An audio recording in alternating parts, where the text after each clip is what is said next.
Yeah. FedEx. You don't say pop? Oh, yeah.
Go ahead.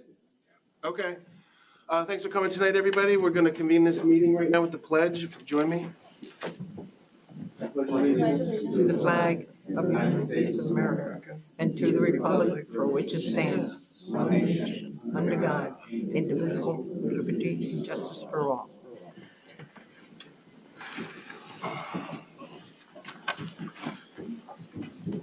Okay, thanks once again for joining us. All the members are present tonight, and I'd like to make a motion to open a public hearing for the charter franchise agreement. All in favor? Aye. Town of Queens Town Board Notice of Public Hearing.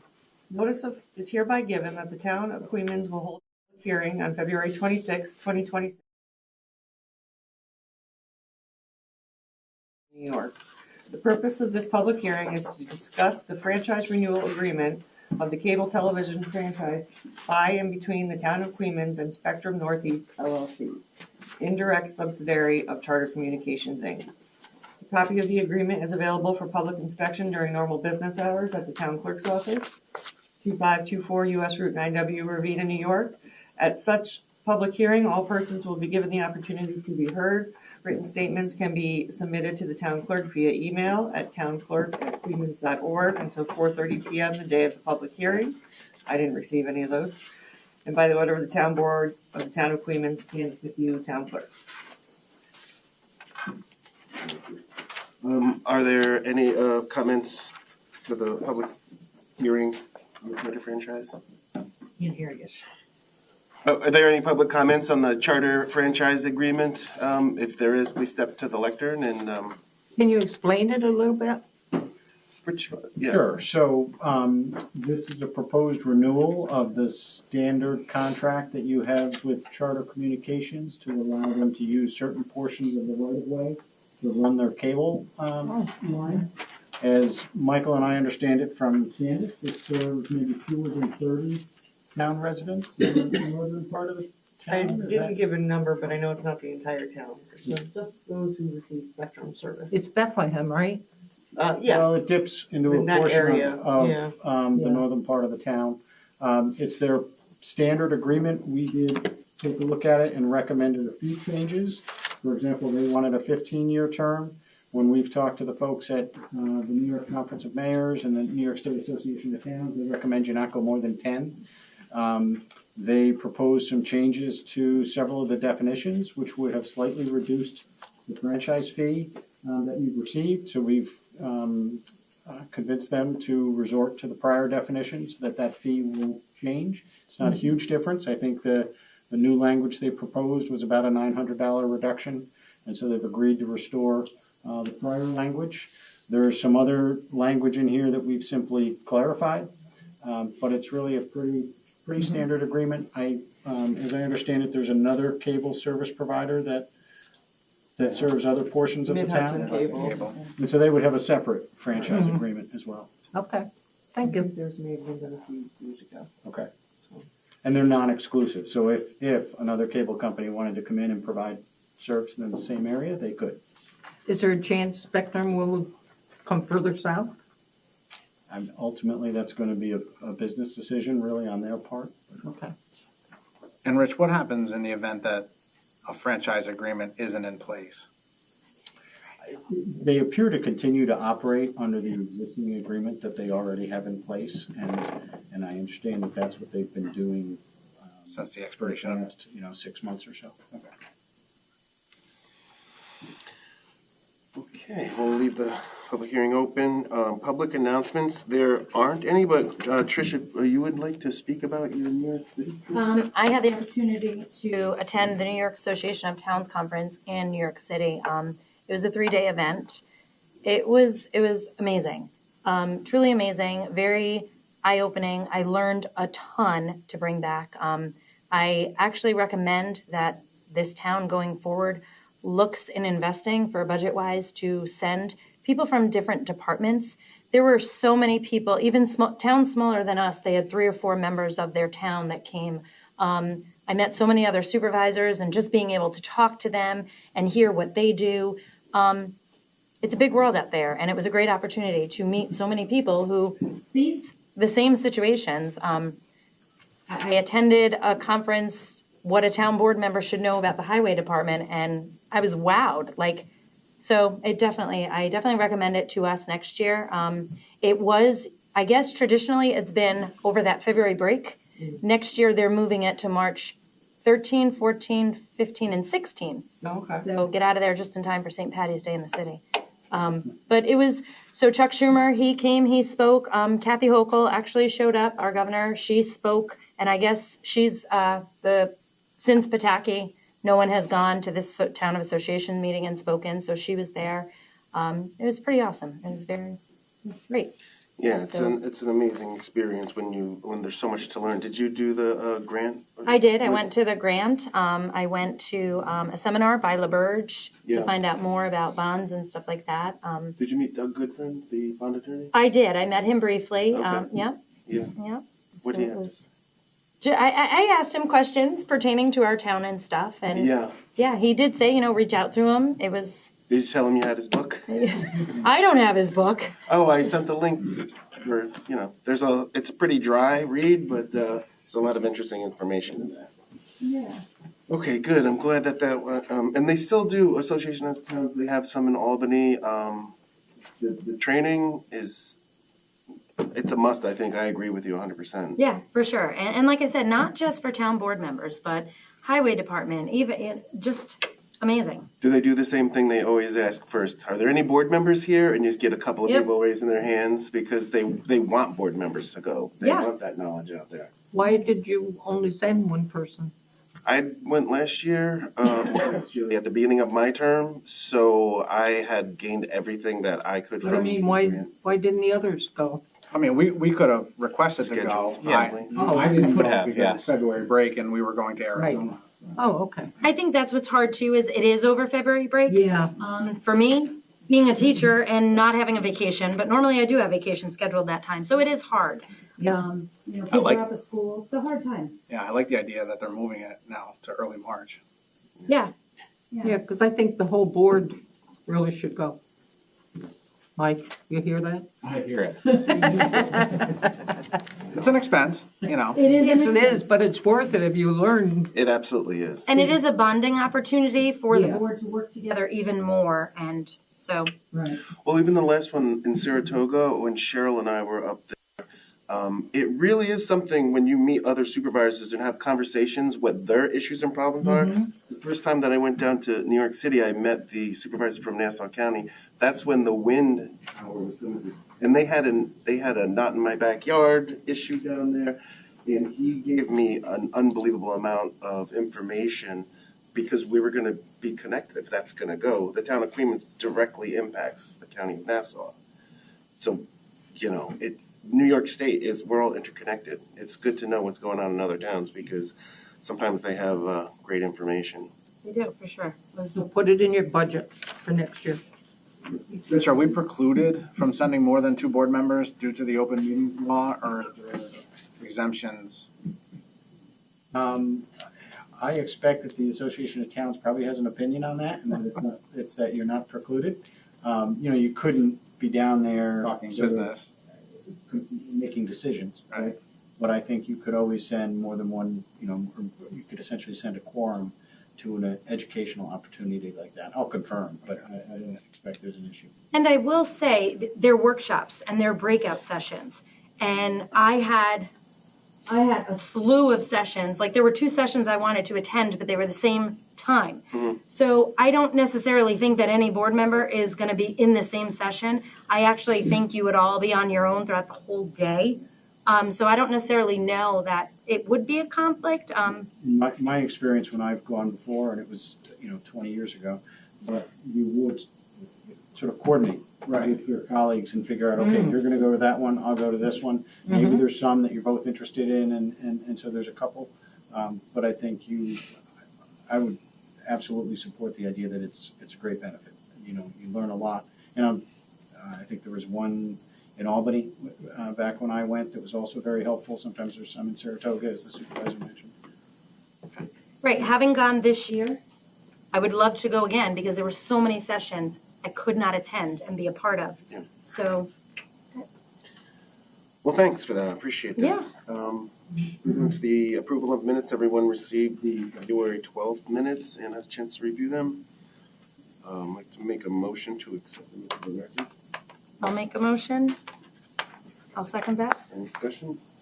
Hearing none, all in favor? Aye. Aye. Ah, brings us to the department.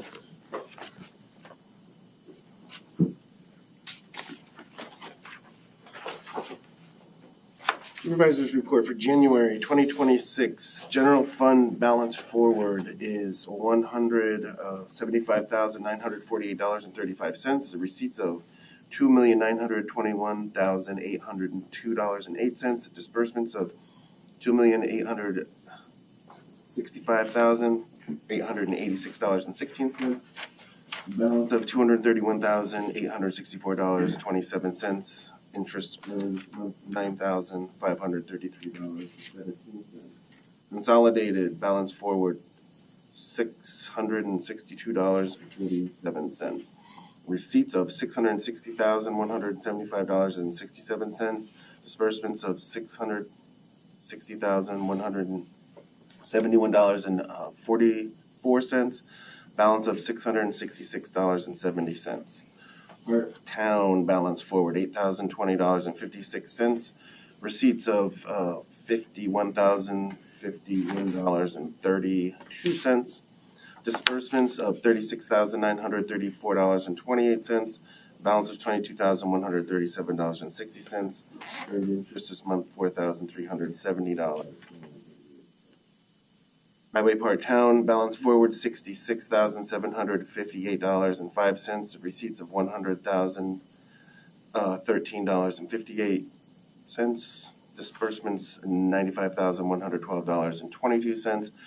Balance $71,659.41. Earned interest $1,507.64. Highway Townwide balance forward $31,055.76. Receipts of $10,000.29. Disbursements of $32,851.33. Balance of $8,204.72. Earned interest $59.60. Sewer balance forward $20,449.66. Receipts of $105,848.37. Disbursements of $86,762.14. Balance of $39,535.89. Earned interest $909.36. Michelle Garzone. Earned interest on that account $909.36.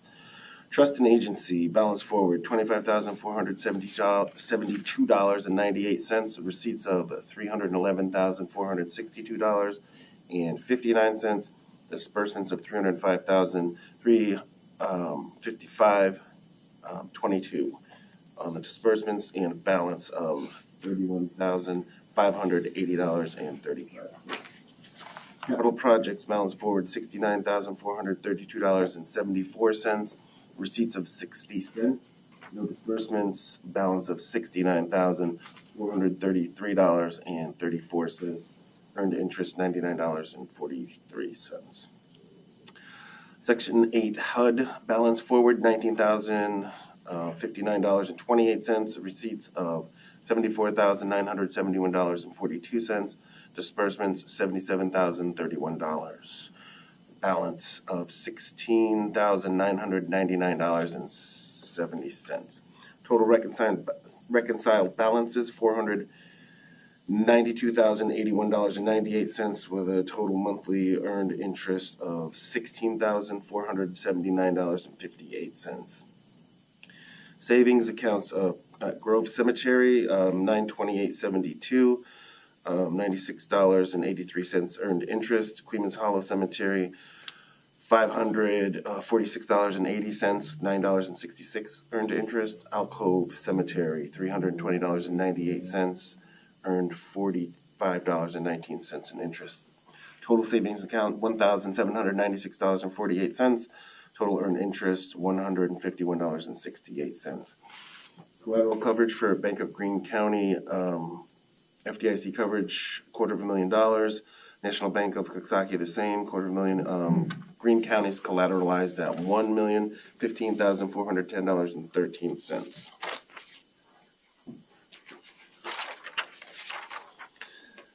Night class report had withdrawals in SS for $50,000, VA fund $10,000, EB fund $100,000, and B fund $50,000. I'd like to make a motion to accept the supervisor's report into the record. I'll second that. Discussion? Hearing none, all in favor? Aye. Report is accepted. Report from the town clerk. Town clerk's report for January of 2026. Within the A fund, we handed over to the supervisor a total of $1,248.47. And the B fund was a total of $1,297.50. It is tax property time. So our total that we took in during January was $1,636,443.33. Sewer rents that came in was $92,007.55 for a total local shares remitted of $1,730,996.85. For property tax, by the first week of February, we were able to satisfy the town completely and all the special district funds.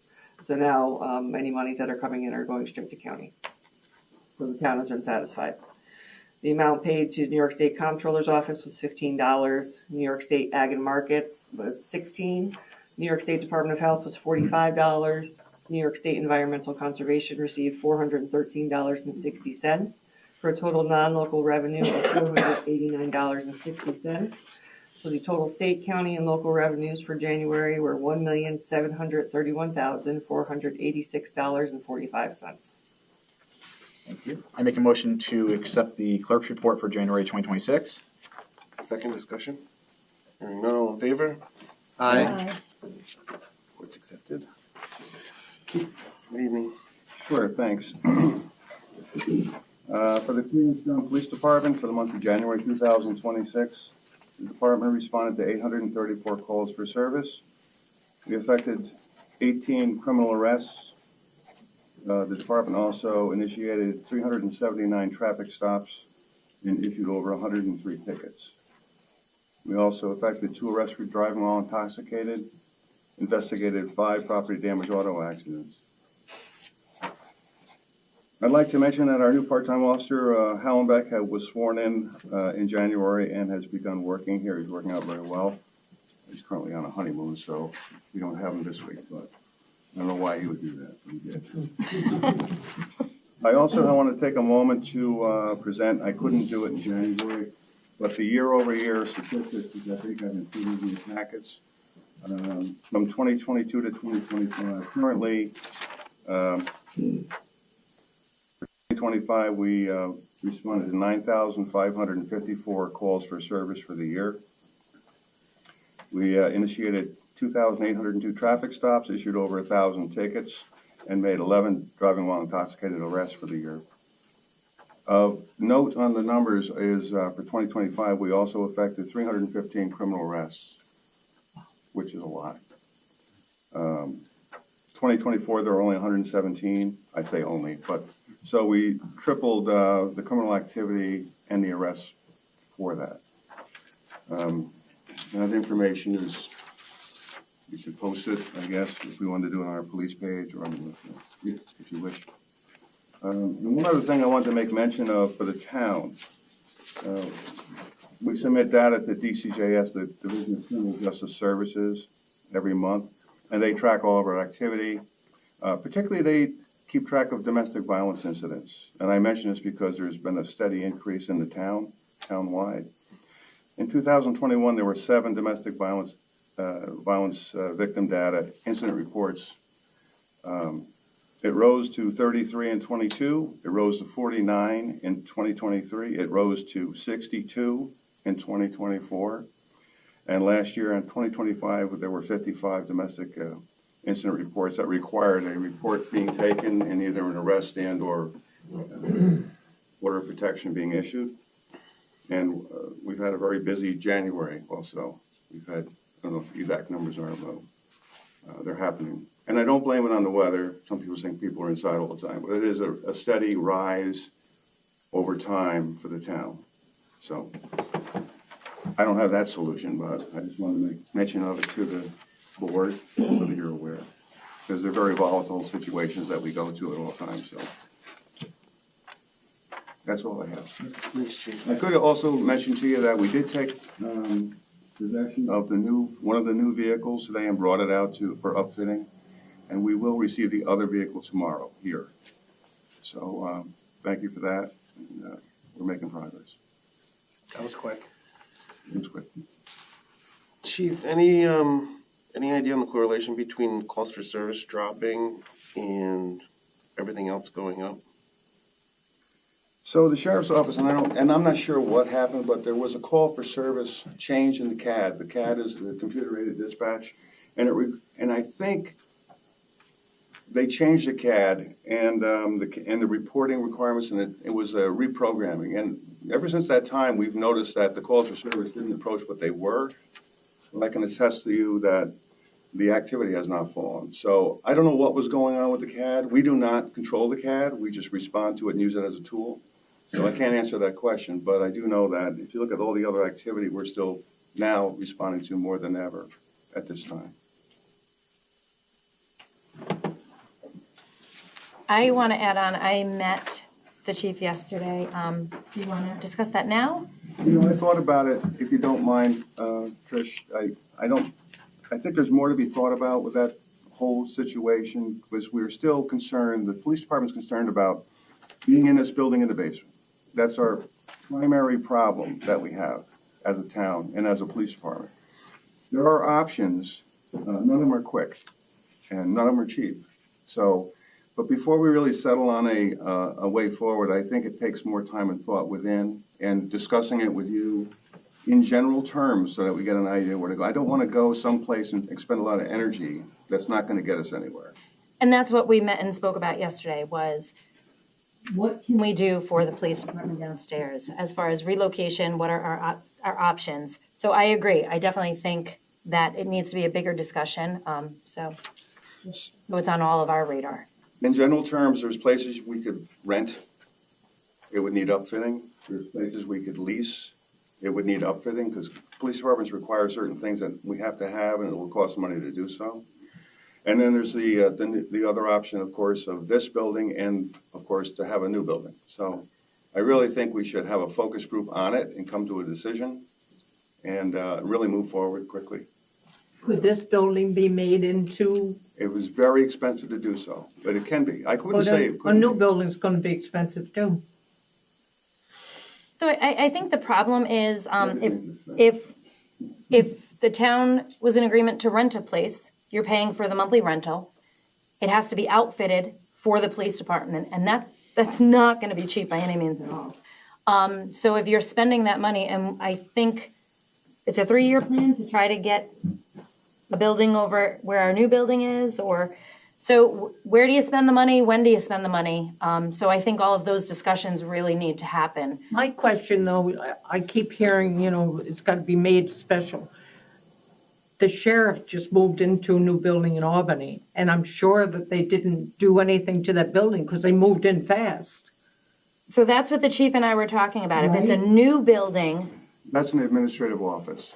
But Yeah, there's, the state's involved, so nothing's cheap, and it's all very difficult to navigate. right, We can all agree. right. So, but again, if we don't own it, we're not building it to own, I think there's probably leeway to not have a fully compliant building, and particularly if we're forced with having to do it. This is not something that we can just continually string along. If we have to go somewhere, then there's leeway to get into a new building until such time as we build a new one. This accommodates the court. We met with OCA this month, And Office of Court Administration and the court, they have room here. It accommodates their needs, and you have a town board meeting place with an executive session room. So those are the things that we would have to incorporate, and I don't know there's enough room to do that. So if you For rent a everybody. building, would they have to make it to the standard of a police department? A new town board. If you rented a building? I don't think so. But I'm waiting to get a word back from DCJS on that. I Yeah. don't know. Because there's also Marco's place down there, which is a building already. It's got water, sewer, bathroom, kitchen. Well, I'm just saying that to the board today and tonight for this meeting that, you know, I'm not saying no to what we looked at yesterday, Oh, but absolutely. there are so many options. Mm-hmm. We really have to find the best one and the one that makes the most sense, so. And we're gonna have workshops coming up here soon as well, so maybe that can be a topic for a workshop. Yeah, and we're gonna have to get the engineer feasibility report on whether, you know, there are a list of options that we have been looking at for months now. But whatever we do when we move forward, we're gonna have to use the engineers to do that. So we'll just get together maybe at the workshop or to list out the options. We have to know whether we can move into a temporary 1 to 3 year station that does not have to comply with risk level 4 building codes and all that, which I think we can, but I have to find out. Okay, so when they get back to you, just, let us know. Find out. Any further? Yeah, thank you. Any further discussion? I'll make a motion to accept the police report, 2020 for January. I'll second. All in favor? Aye. Mr. Chemalisky, thanks for doing this. Good evening, everyone. Building Department report for the month of January 2026. Minutes issued were 5. Certificates of compliance or occupancy were 6. 2 operating permits. 1 fire incident notification. Fire inspection multi-dwellings were 1.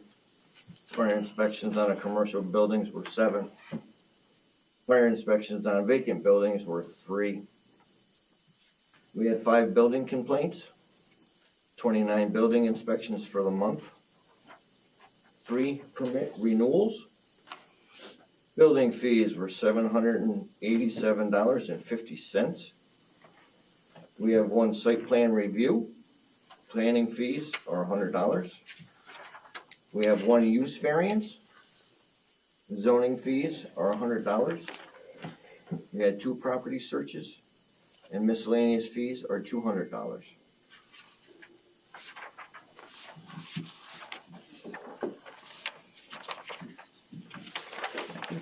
I make a motion to accept the building department's report for January of 2026. Second discussion?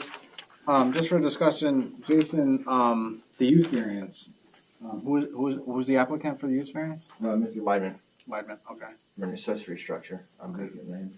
okay. Thank you. Jerry Whitman? No, it's, Oh, okay. All right, thanks. What's the status with the Dorsey building permit? it's in review. So it was filed, it was accepted, and now it's in review? It's in review, yes. We have an expectation of how long it's gonna take to review it and provide a decision? No, I don't have a specific date to tell you. No, just for clarification though, we had sent out to Mr. and Mrs. Dorsey, a version of it that Jason had indicated he'd be able to process and sign. It's my understanding they had some difficulty printing that, so they instead submitted something different. We then had conversations with their attorney, who agreed to present to them and have them sign and submit the version that we had previously circulated. So I don't know that version has yet been submitted, but I'm confirming that with Jason. Okay. I can speak on that if you want. Can we save that until the end of, we have a rather large meeting in front of us, but we'll get to you in public comment time. I make a motion to accept the building department of January 2026 into the record. I'll second that. I think we already had a. Oh, yeah. We had Mr. Motion. Yeah. Oh, right, for discussion. All in favor? Aye.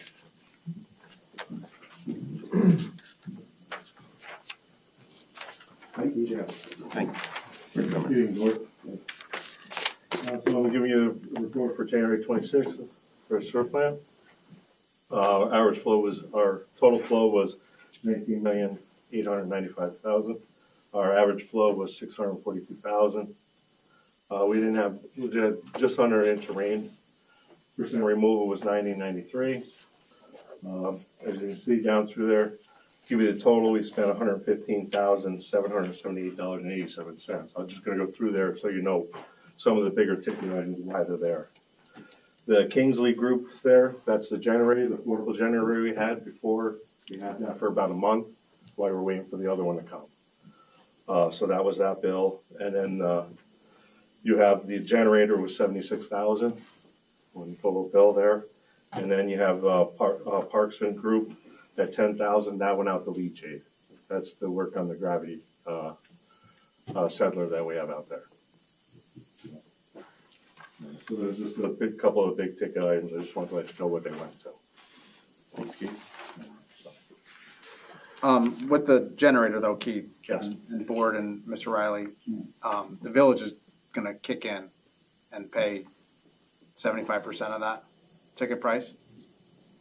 That's, yes, I mean, that's within the. Anything inside the right? gate. So that's. Yes. subject Right. to It was, I just- they knew about it. I mean, we made sure that we Right. told them we had to have it. I mean, we had confirmation from the mayor, he was sitting here at a joint meeting and he said, go ahead and order it. So, Yeah. Correct. We did, I guess, dot our i's and cross our t's to be sure we went through that process. We put them on notice, gave them an opportunity to comment. I just wanted the public to know that while we did spend $115,778.87, a couple of those big ticket items really are going to be paid mostly by the village of Ravena A significant portion. pursuant to our intermunicipal agreement.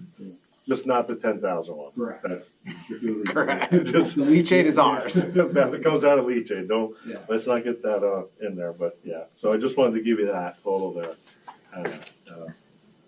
Yeah, Keith, could you kind of bring the board, I mentioned this at our last meeting, up to speed on the filament issue that we're having with the effluent? Okay, so over the past couple of months, we had some problems where we, go back to November of last year.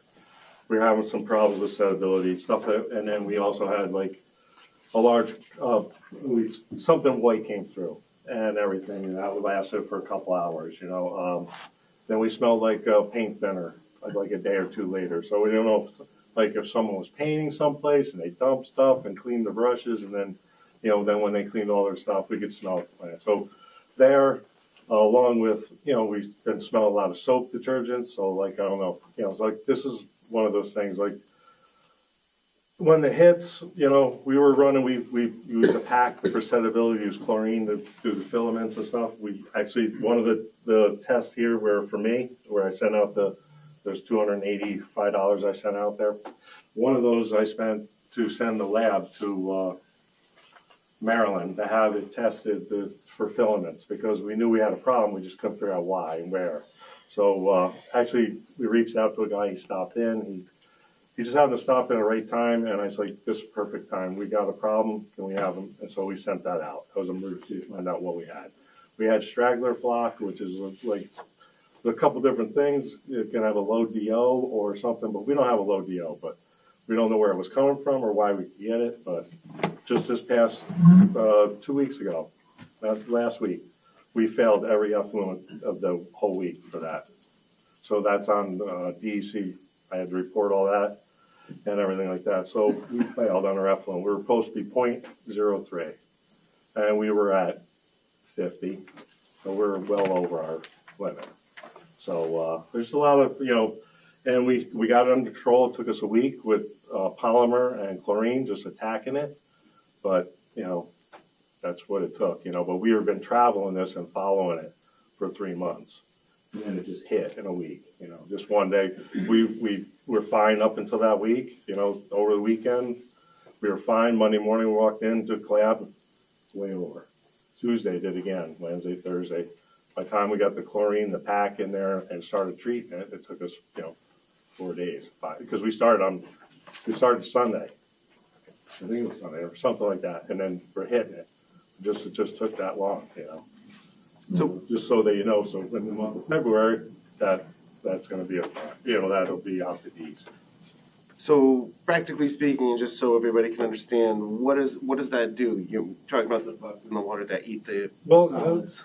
What we do is we have just settling tanks. We move things around. We have four aeration tanks. We supply air. The food comes in off the street, the bugs and stuff like that. We give it oxygen. We breed bacteria. That's all we do. And what the bacteria breaks down the solids that come in from the streets and stuff like that. But chemicals, stuff like that, affect all that. So when we see stuff like that and everything, because we've had doses of like where it looked like in the bar rack. That's the only place you can see it when it first gets to the plant. Looked like someone committed murder. It was blood like you wouldn't believe for an hour. Don't know where it come from because by the time we see it, when we get out into the street, we can't find it. So it's so hard because by the time we see it, it's already been in the system for an hour. So by the time we get out there to see it. So we've had red. We've had that several times when John Kerr was here before me. This is going back, so. And then, like I said, we've seen white come through. And we've been seeing stuff like foamy and in the tanks, so we can only see it in the beginning. Once it gets through the bar rack, we can't see it. So we don't see it, but we've been seeing it steady for a while, Just light simmers like the soap studs and all stuff like that all affects everything. And so we just got to find out where it's coming from and where, we do pH on it. We've tested it. There's nothing in it, but where is it coming from that we get, Want to know where, But Keith, you don't think it would be like a single household? Like it would make a big. I'm trying to get at, like, would it be the industrial park? Maybe. I don't know. I could just say like it's soaps. I'm thinking car wash, laundromat, maybe that something of that thing. I mean, a household that's been there's no one does Right. that. So small. But then is it laundromat in something like Queens. in the system? Is it True. Okay. like we were talking like in the system, there could be bellies in the system where bacteria can grow, and then we have flows. It knocks it off, sloughs it off. We get it in the plant, But it's just tough, because things don't like. And some of the problem is like back in November when we were trying to waste, and this is all because of handcuffed at the plant. We have digesters. We wasted that every day. Those only hold 55 to 60. They hold 60,000 gallons. We waste 10, 12 a day. So, and then we decant and everything. So we can only decant to two different levels, 6 foot and 8 foot. So we got to do that. So what happens when we waste a lot? We build solids fast, and then the press we can't push it through the press fast enough. So it makes it tough to when then we get backed up, and then that's when bacteria starts to grow, filaments, stuff like that. So back in November when we couldn't waste enough because we saw it, we were trying to waste it, but we couldn't waste it because we didn't have the capacity. So then it built and it grew and grew, but we were keeping it under control until 2 weeks ago. We've been holding it off for 3 months, because we were trying to waste, and then we thought we got rid of it.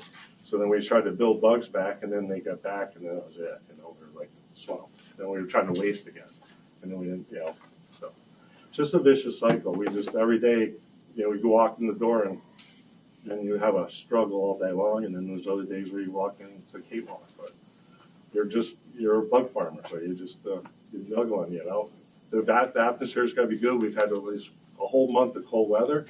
They don't react good in the cold, so then those filaments grow, stuff like that. So it's just it's a process, it's chemistry.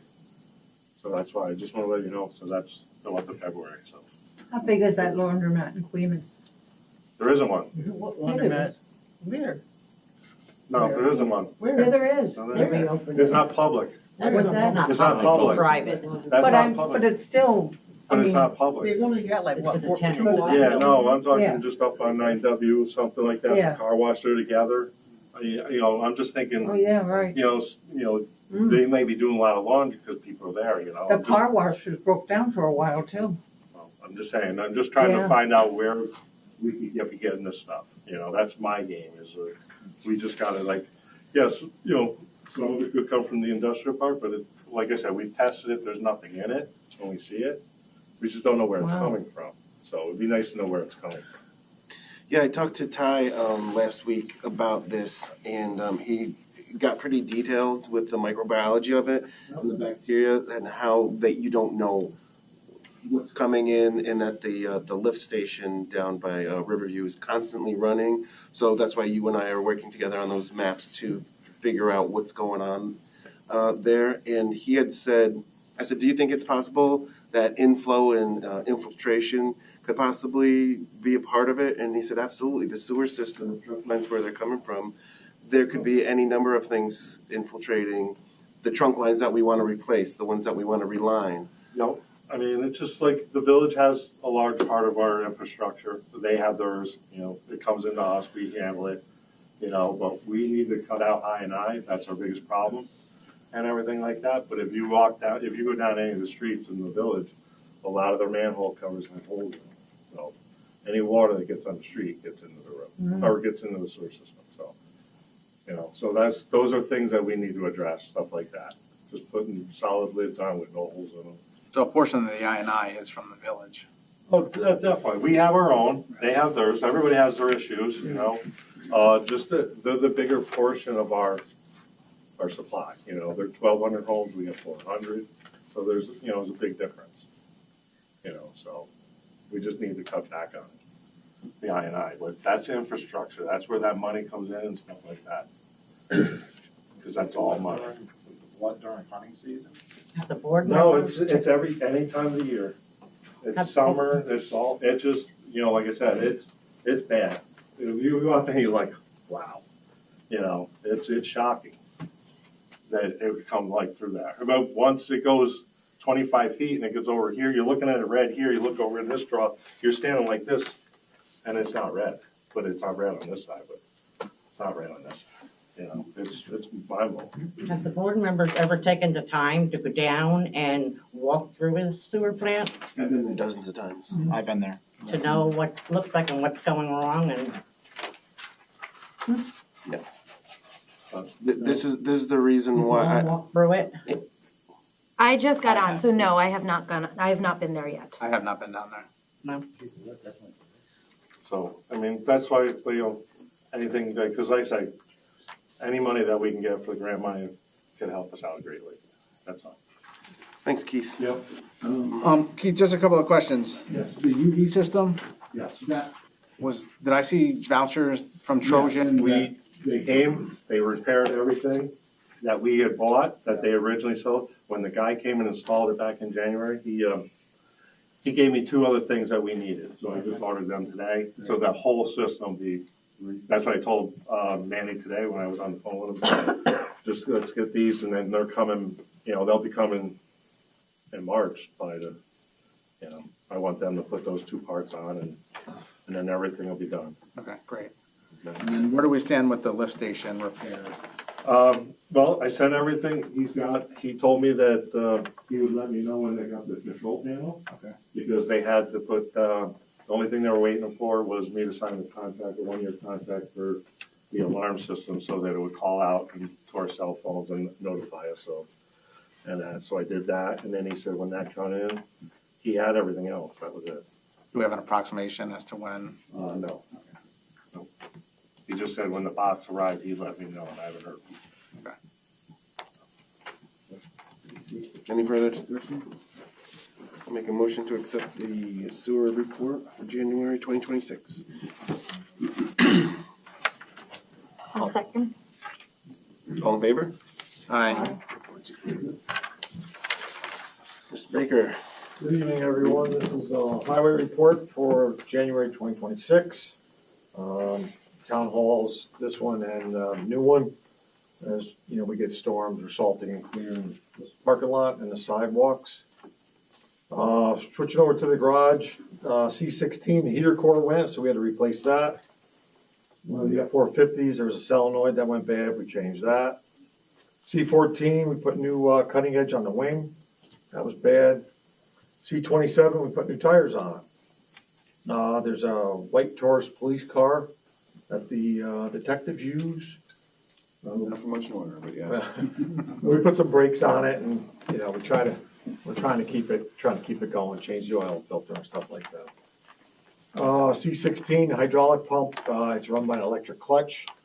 It seems to go bad every year. It's about a $900 replacement, so we replaced that. C2, we also put a cutting edge on that truck. C11, I spoke to you guys about it, went to the transmission shop for repair. We did get that back, $2,000 bill, but so far so good. There's been no issues. With the roads, we went out 11 times for the month of January. 16 was hauling salt to the stockpile. I think we got the salt bills worked out, it sounds like, from Kim's and Cheryl stuff. I don't know, Regina ever said they got the checks, but the stuff, a lot of it was paid. So I don't know, did we ever find out where the checks were? Regina wasn't in today, so she's the only one that can confirm if they've been cashed. So they did go through your office and I think they got processed. So I don't know if, we did let Ellen know at Appalachia that stuff was processed, so I think we'll. She responded to Appalachia, yeah. Okay. I think she's still waiting for one more invoice. No, you guys have it. We would have approved it, or we will approve it for this. It should have been in that pile there. Correct. Yeah. 'Cause I dropped it off last week, the last one. There was a note that said that one check was sent but has not been cashed, and they were looking into that, so I don't know which one that is. Yeah. But there were quite a bit in our vouchers that we signed. Yeah. So in between the storms, if we get a day or two, we'll pop the plows off and we'll go haul. The last 2 weeks, they haven't had any salt, as I reported 2 weeks ago. They're getting more in, so we did get some more last couple of days, So he was hauling to the stockpile. We had a bunch of mailbox replacements from the big storm, South Jarvis, Morehouse, Buschendorf, Miller Roads. We took care of them. We also removed the snow in front of the Queens Post Office. Again, it's really not our road, but it's our town. There's good people down there, and there's no place to park if you've ever been down there for a snowstorm. It's not fun, so we sent the guys down there, they cleaned it all away. And we also cleaned in front of the Queens Firehouse, because when you come to the point, you couldn't see back east on Church Street, so we cleaned a bunch around there. And then as we get a lot of snow, there's no place for it to go, so you have to go from time to time and remove it. Nothing to report on the parks. And cemetery, we had one full burial during the month. Right. Thank you. Thank you. Could I say something? Yes. I understand Dan is leaving. Yeah. Tomorrow is his And last. I just want to say, Dan, you did a good job and you're going to be missed. Thanks, Harvey. Thanks, Dan. Yeah, Dan, I'd like to thank you for your service to the town of Queens and for all that you did at the highway garage.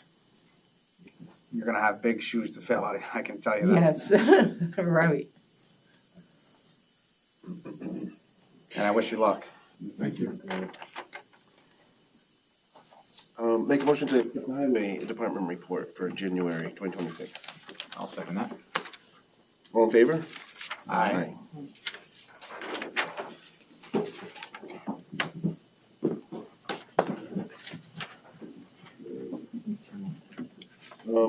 Anything for liaison to the board? Yeah, we pretty much covered everything. Check in on it? Sure. Is there anyone that would wish to speak about the charter franchise agreement public hearing that we have open? If not, I think we could close it. Make a motion to close the public hearing. I'll second it. All in favor? Aye. Just as far as liaison reports, I did, because Danny brought up, Mr. Baker brought up the snow removal by the Queens Post Office. I had a conversation with Keith Geraldson earlier in the week about starting that up again, the snow removal off the sidewalks in the hamlet so that people can use the sidewalks. Because we had noticed that people were just walking in the streets. So just to bring your attention to something moving forward. Okay, old The business. sidewalks where? In the hamlet. There's a law that the property owners have to clear sidewalks in front of them. Is there? Okay, because I think they used to clear it, and then that law, effectively made the homeowners? I would have to look into it further, but I know that technically I'm supposed to clear the sidewalk in front of my house. I'm pretty lucky because the village does mine to help out the senior center. Thank you, Ellen. So, but I believe that everyone in the hamlet technically is supposed to, for emergency purposes, make sure their sidewalk is clear. I don't know if that's So on the there's a law books in or the not. books. I think If it's the sidewalk assumed. goes in front of your house, you're responsible for the thing. Okay. Well, thanks for doing the post office. There's Appreciate a it. really long stretch down there that belongs to Carver that he has never cleared. I think it's up to the individual owner. I mean, they're probably supposed to clear it, but If it's not a law in the books, then no one will enforce it. And you have vacant buildings. Yeah. In vacant buildings, yep. And again, we don't really try to enforce it, right? It's kind of like a gentleman's thing, you're Right. just supposed to take care of it. So it's just something you gotta tread lightly with, you know? Yeah. Yeah. I'm not gonna send the police down there to say, hey, you know. Yeah, it's definitely worth a conversation, I think, for the board to address that. Okay, that brings us to old business, the sewer project, phase one. Just to sort of bring everybody back up to speed for the sewer phase project, I made a couple of notes, because we did have, plans for MJ Engineering, who originally, noticed this, issue and this problem, and they had, sent an email declining to come because they had watched the February 12th meeting and agreed completely with the Burgess assessment of it. I think she said the steps presented during that meeting are consistent with how they would approach it in state and federally funded projects. So we think that, and thank you for reaching out for that to them so that they could confirm. So where we're at with this lift station, or with this project with the lift stations and the trunk lines, is it has been identified by engineers. It has been documented. There's a documented problem. There's a documented solution. The supervisor's office has funding for the project, and it's an infrastructure issue that needs to be addressed. So the question stands is, are we going to do this in a controlled, grant-funded manner, or do we risk uncontrolled, a breakdown in an uncontrolled state-mandated manner, which would make if there's a breakdown, it would take the project completely out of our hands. The state would design it. They would tell us to bond whatever we had to bond out, 3.5 million or whatever. I don't even think there's a bid process at that point. We just have to fix whatever's broken because it's infrastructure that exists. We're responsible for it. So there were a couple of questions since January coming out, and one was the 519 users, their input. Of course, we want input from residents at all times. This is democracy. This is how it works. People tell us what to do, and then we look into it and see if it's feasible and what the funding is going to be. However, even if all 519 users came in and said, we don't want to do this, and we don't care if it fails, we as a board have to do this. We're responsible for keeping our infrastructure in working order. So it's on us, it's our responsibility. There are questions of a smaller scope of this project. And we had, I think Scott had said unequivocally that no, once you get an award, and he said in his experience, he's never seen anybody go back to CDBG and redefine the project. It will just start the whole process over again. However, but I have to disagree with you on that. Well, if you let me finish, Go you for it. can have your Sorry, turn. go for So the question remains, even if you could make the scope smaller of the project, which lift station don't you want to repair? Do you not want to repair the one on Riverside? Because there's 2 pumps in each lift station. One is already down in both. Do you not want to repair Division, which has Yanni's toilets on it, or the one in Riverview, which has the entire industrial park, which when that goes, they can't go to work. They're not going to be able to go to work with no flushing toilets. Which part of the 1,500 feet of trunk line do you not want to repair or replace? That's the questions of smaller scope. the project is the project, and we have funding for it, and it should go forward. So the other question is the cost to the user. We don't know, this is just budget, and this resolution is just for the ability to bond the money. It's not a bond. Once we are able to move forward and we can start the design process and the bid process, we will get actual numbers. And an example is we as a board budgeted $500,000 for the upfit for the new town offices. That came in 50% less because we were very aggressive in the bid process. We contacted construction companies, and we happened to get lucky and find one that was a large company that was in between jobs, and they did it for half the price that we were budgeting ourselves for. So we did that job for $240,000. I'm sorry, $240,000 instead of the $500,000 that we were thinking of. So we don't know the numbers yet. But there are issues with the new town hall with the HVAC system, correct? I'm So relatively comfortable in my office. that may be, but I've been told that there's issues with the HVAC system there. That so while on one hand you can say just to let you know. So C&M had come in and said, well, we can redo but why everything. didn't AOW do that?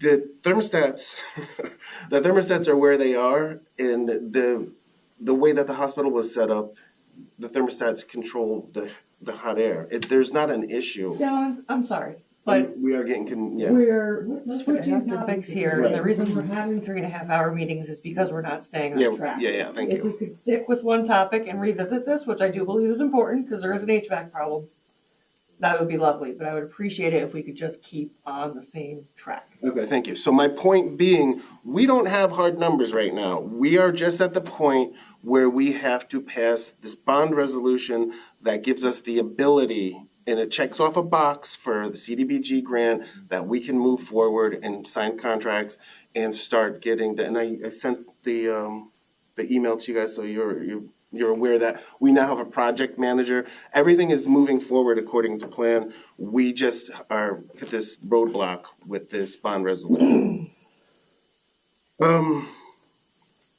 So, and as we know, this project needs to get done. And that's just the frame that I'm putting around it as we move forward. If you have something to say. So I just want to clarify, because I don't think they're roadblocks. I think they're questions to gather and obtain more information. I have not received full clarity of this project until Ben came 2 weeks ago.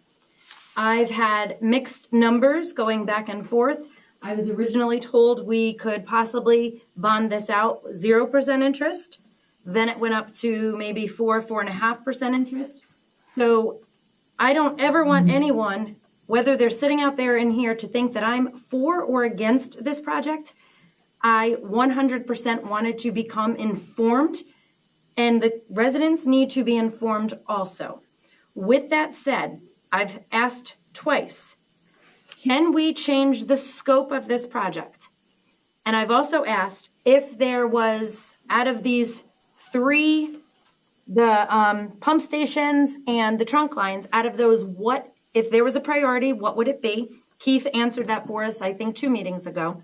So I then said, could we go back to CDBG and ask them if we modify this to reduce the cost so that the impact on the residents may be lesser? Is that doable? Ben went to answer, didn't sort of know, deferred it to his colleague who said, I've never seen that done. At that workshop that I went to in New York City, I actually met Ben, and I emailed you this and told you this. Ben said that you need to reach out to him to discuss that. We then received an email yesterday from the project manager, and I again asked the question, can we amend our contract with CDBG to maybe bring the scope of this project in so that the burden on the residents is less?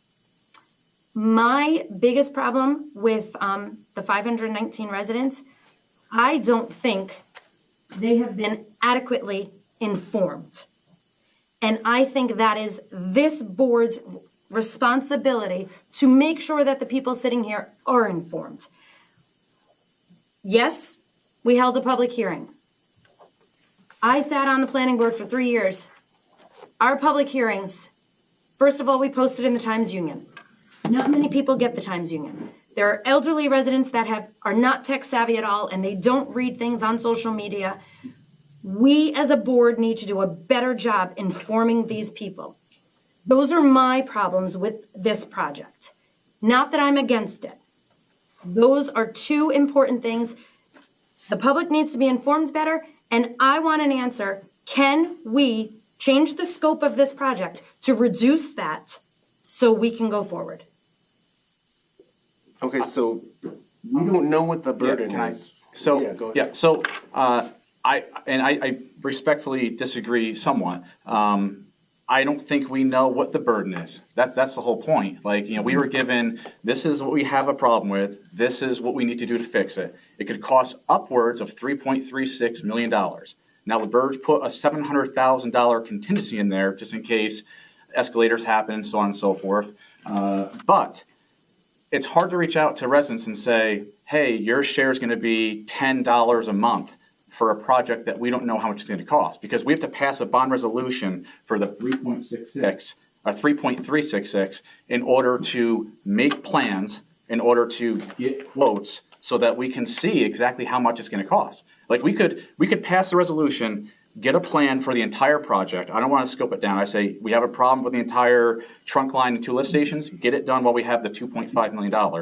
And at the same time, once we get the plan and we get quotes, it might come out at that point to the 519 residents, we only got to take out $2.8 million.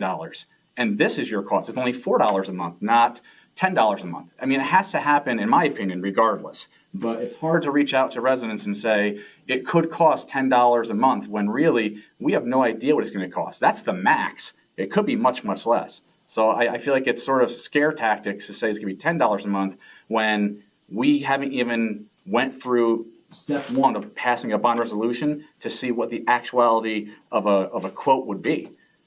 So that, again, I don't want to scope it down. I think we have a problem. Let's fix the problem. We have $2.5 million. If we have to bond out a total of $966,000 or $944,000, so be it. But we don't know that until we get the plans drawn and until we get quotes from various people who can do this kind of project. And we can't get there until we take the first step, which is pass a bond resolution. And this is the first step. This is the first step to a larger project at the wastewater treatment plant. This is so that we can understand where I&I is coming from, at least in this and that, in the hamlet, and from those trunk lines and from those lift stations. And this is the very first steps into this wastewater treatment plant that has been neglected for decades. This has to happen. This is our job. People elect us to do this. 519 people don't want to come in and say yes, no. This is why we were elected. We were elected to make these decisions. People were elected for us to make decisions and informing them at the same time. Correct. That's what we've been doing. This project has been since 2022. I think they made the determination in 2021. So it's been aware for a while. As a matter of fact, there was a vote on this project in 2022. Correct. Could I just say something? Everyone unanimously voted for it. Pat, one thing about, So There is. There's a time It was limit. voted in December. So 24 months. 2 years. can I do something a little risky over here? Oh boy. Depends on what it is. How many people are here for this project right now? How many people want this project to go through? All the same people. That is telling, and I think this is the first time. no, what you gotta realize, Pat, I have brought this up at the seniors and told them we're having meetings and what's going on. They don't come to the meetings. They just don't. Well, word got out and we have people here, so that's a good thing. Basically, we trust you guys are gonna do the right thing, and we're here to tell you that we trust you to do the right thing. But you still gotta come to the meetings and listen. And I do agree with Mike. Both- We gotta both do can the be whole true. thing, Both can be not true. Ask piecemeal. the bond I watch and all the inform meetings, us. I don't have to see. Correct. Both can be true. Ask the In bond fact, and there inform is us. language in the bond that says that we can continue to inform the public. Richard, No-brainer. do you want to address I that? expect you should. Sure, so we did speak with bond counsel to try and address the concerns that we understand that were out there. And they did indicate that we could add the following section 12 to the bond resolution, which reads, "This resolution, which shall take effect immediately, shall be published in summary form in the official newspaper together with the notice of the town clerk and substantially the form provided under the local finance law, provided, however, that no obligation shall be issued pursuant to the bond resolution prior to its ratification and confirmation by readoption by this town board following outreach to affected residents and businesses." And so we've tried to include language in there that we thought would allow the board to adopt this in light of the concerns that we've heard expressed, enable the process to move forward, but still make clear that the board, by whatever means you deemed appropriate, would like to maybe more actively solicit further input from residents. Perfect. When are we gonna be able to talk about it before you vote on it? That's the biggest thing. You got it listed here. And what I mean, thank you, and I don't mean to interrupt you, which is why I asked how many people are here. Could we have a public comment on these people? Absolutely, absolutely. So- Yes, step to the left. The only thing I'm going to ask is because there are so many of you, and I want to hear each and every one of you. We do have to keep it to that 4-minute time, and I'll time it just so we're fair to everybody that's here. And we also just ask that you identify yourself, just so that the clerk can keep proper minutes. How you doing? Henry Traver, down 14 First Street. Well, you know who I am. Highway foreman from the village of Ravena for 10 years. $10 million in grants the village has gotten while I was foreman. Worked very closely with the board and the mayor. Listen, don't give up this grant. Go forward with this grant. Trish's point, go for the whole thing. When it goes bid out, that's when you can pick out, all right, this lift station is more important than the other lift station or the trunk line. It's gonna be, because it's gonna be bidded out. You get the 3 million, I'm just gonna use round numbers, $3 million.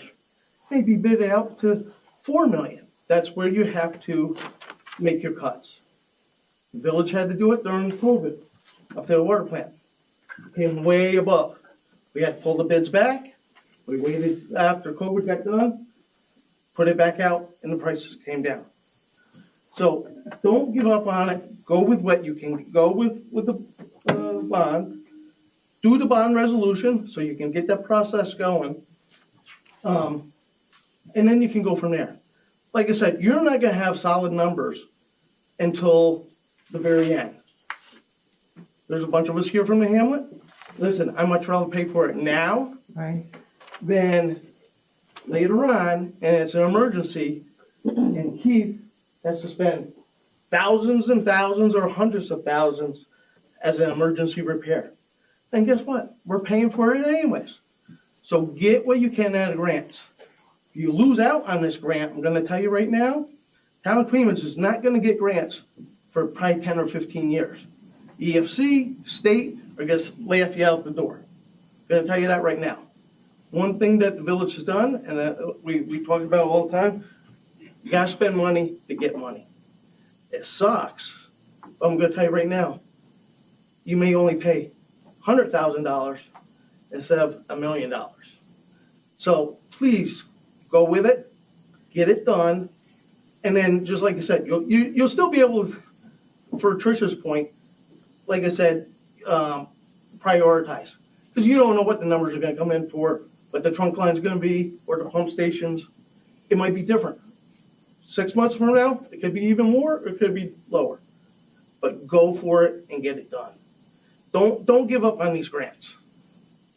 Like I said, 10 years of doing it over the village, we made out really good with all these grants, got a lot of stuff done.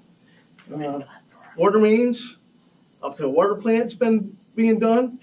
And I'm gonna tell you right now, not to pat myself on the back, I got extreme daylighting grants, and I was able to do some stuff in-house. I gave the state $200,000 back on the grant because we did it in-house. I had the town of Queens come in and help me with that. We did all the hauling out and doing all the stuff for the extreme daylighting. We saved a lot of money. With this, it don't sound like there's gonna be much in-house stuff to do. Maybe when you get to the water plant area, you might be able to do some in-house stuff. But you go from there. But please don't give up on the grant. Move forward, pass this bond resolution, and then you'll know the numbers. I hate to say it, like I said, I'd much rather pay for it now and instead of having it as an emergency and pay triple the cost. Absolutely. Thanks, Henry. Thank you. Yep. Just to follow up on that, coincidentally, over a couple of weekends ago, on a Saturday morning, our well pump went out, and we were 24 hours without toilet, and I wouldn't wish that on anyone. If something fails, God forbid, and it's a nightmare. And that's one house, that's you. Correct. So if a pump station fails, I'm gonna say the Riverview, or down by the It'd be a old catastrophe. sheriff station, I'm flooded out with sewer. Yeah. And then guess what? I hate to say it, I'm gonna go after you guys because you didn't do it. Or you know, maybe 50 of us down there that's gonna go after the town because you just flooded us out with a public health hazard now. Yeah. It's not water, this is a public health hazard. So I would take the money and do what you can with it. I know it's gonna cost money, but do what you can with it. Thanks, Henry. Further public comment?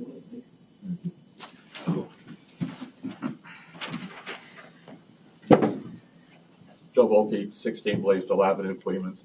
I agree with everything Henry said. My first 40 years of life, I lived in the country. We had wells, we had septic. I hated it. I chose to build a house in the hamlet of Clemens. We have sewer, we have water. It's rare that we're out of anything. Once in a while, we have a water main break, but we have a phenomenal village that gets out there in the middle of the night and fixes it. We need to be proactive, not reactive.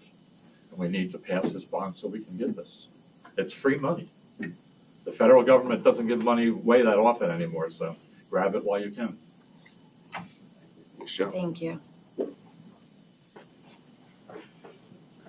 Linda Geraldson, Fuller Road. I just wanted to say, right, Henry, the only thing I disagree with you is it all has to be done. Nobody can play Russian roulette because you know damn well if you fix one, the other one's going, right? You can't. And public health and safety is your job, okay? I remember when a hurricane came through and I was riding with Keith and we were going through to check. And he had to actually stop and tell residents to get their children out of the sewer because the covers blew and they were letting their children play in the sewer, okay? So your job is to take care of the public health and safety of the residents. I mean, that's what you have to do. And you just can't play Russian roulette. You can't say, oh, let's fix this because it's not like that. I mean, it really needs to be addressed and done. And I'm kind of just like disappointed that we're still talking about this in such an aspect when it is so severe. Like, I mean, it just really needs to, like, come on, people. Let's get moving here, you know, and make this a thing and get the town safe and not worried about. And you're right. Is anybody here opposing? I mean, I don't think anybody's come. Have you guys gotten any conversations with people saying, I don't want this?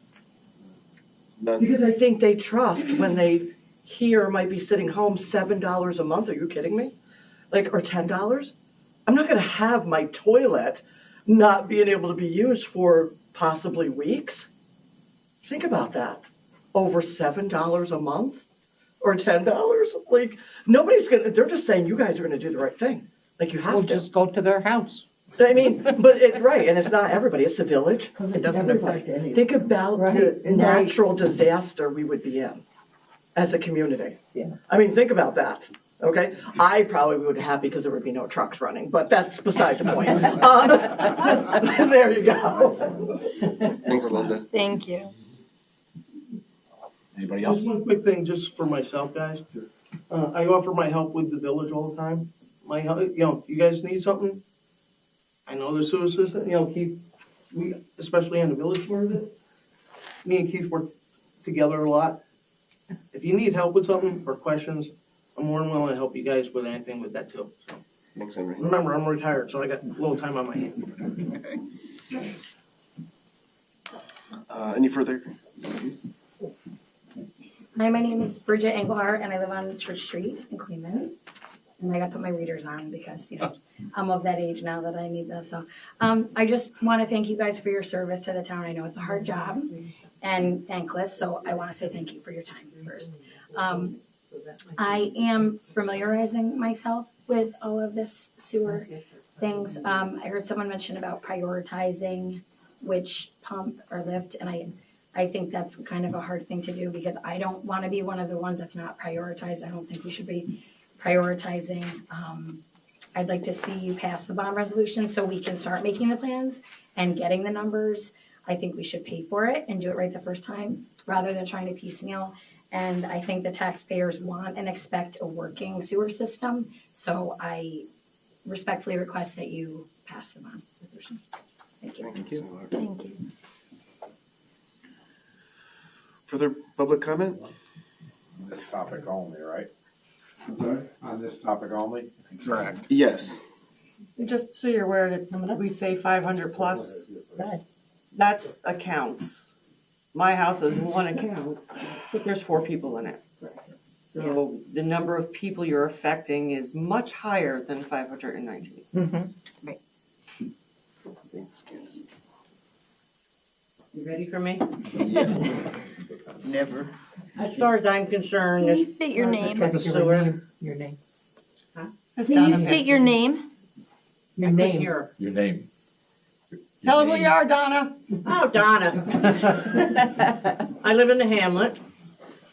Everybody knows me in this room, I think, except for a few.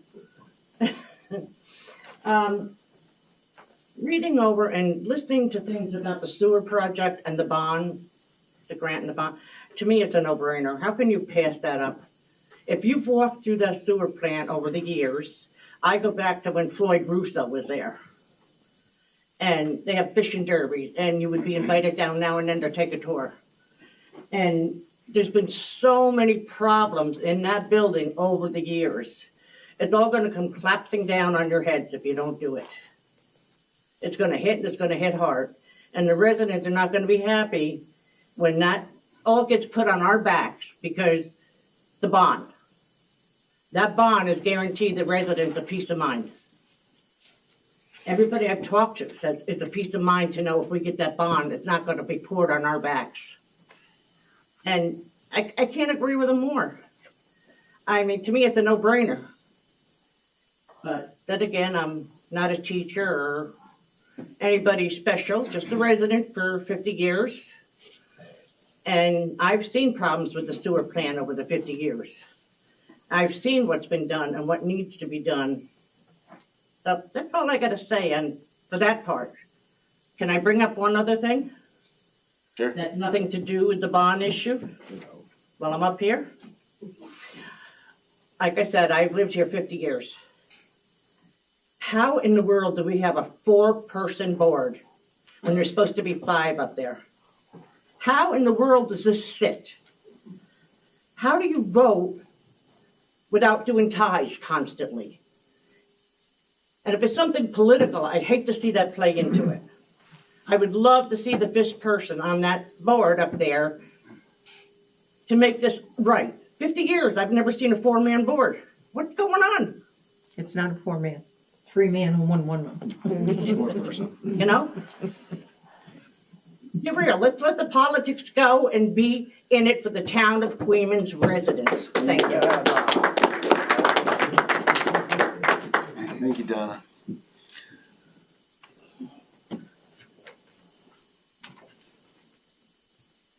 You know me, like Richard Town appointments. This is bigger than 4 minutes, okay? It is. I can't Go go for through it. all this. Does it have to do with the, Everything to do with the sewer. okay, You're not thank you, gonna Mr. Connell. skin the game, Go for it. right? But I've watched every meeting, as you know. This doesn't look good out in the public. It's not good at all. I won't go through all this. Scott did a great presentation. He gently and nicely tried to explain to you about this bond and how you were gonna lose this grant. Your clock is already ticking. The bond runs out in 24 months. How long is the project scheduled to take? I don't know that answer. Is that in the work? We have We don't no know. hard numbers. We can't find that until we pass the resolution and then get the planning and. He was concerned about the 24 months. So your clock started ticking December 31st? You can get extensions. Huh? You can get extensions. But don't count on it, but you And he can also get discussed the fact that you're trying to reduce the bond. They weren't too happy about that either. They didn't think that they were going to go backwards when they were here. You're saying something different now, I think. Okay, so that's Scott.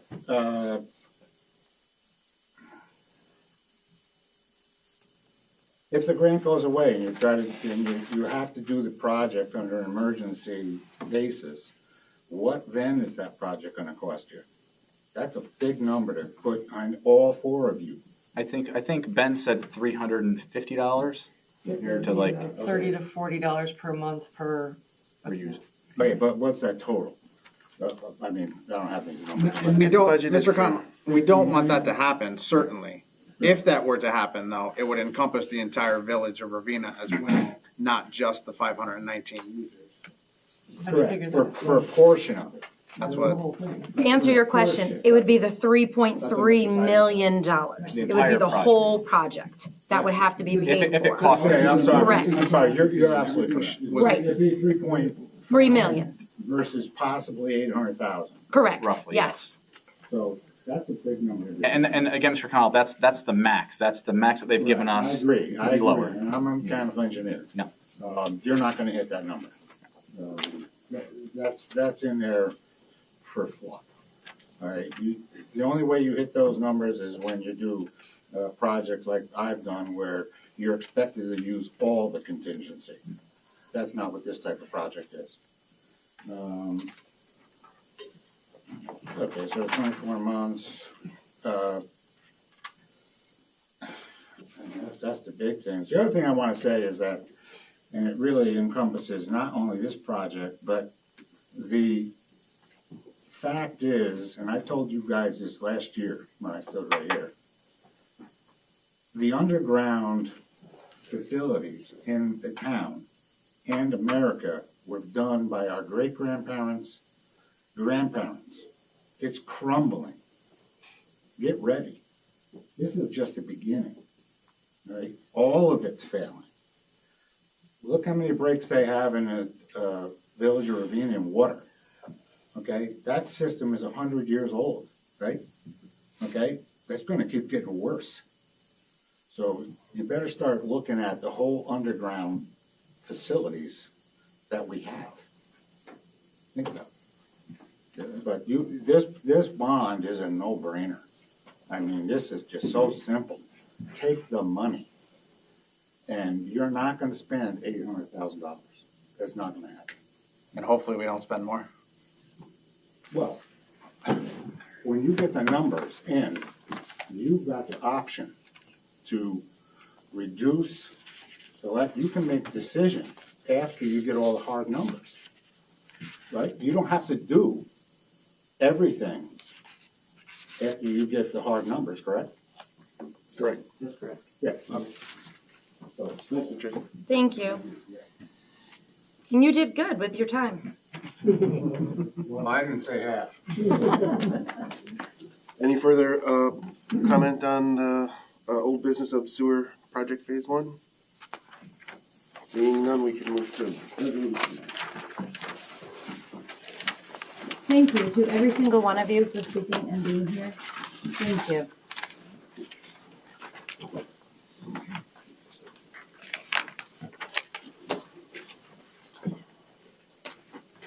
I, Councilmember Grogan, offer the following resolution and move its adoption. Whereas the Town Board of the Town of Queens is desirous of scheduling workshops of the Town Board for the remainder of the calendar year 2026 to be held on the first Tuesday of each month.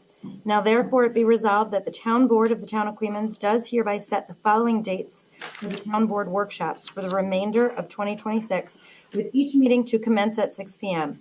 The dates are March 3rd, April 7th, May 5th, June 2nd, July 7th, August 4th, September 1st, October 6th, November 10th, and December 1st. I'll second. Discussion? Hearing none, all in favor? Aye. Motion carries.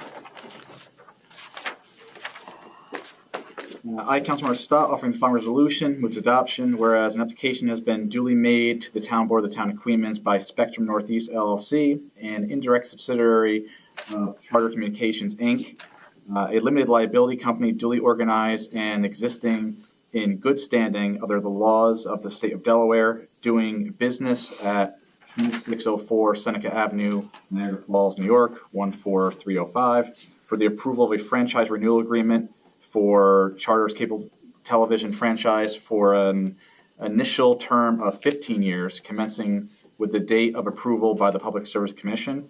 And whereas the franchise renewal agreement would bring the franchise into conformity with certain provisions of the Federal Cable Communications Policy Act of 1984 as amended, and with certain court rulings, and whereas a public hearing was duly advertised in the official newspaper of the town of Queens and was held on February 26, 2026, at 6 p.m. 18 Russell Ave, Ravena, New York, and all parties in attendance were granted the opportunity to be heard.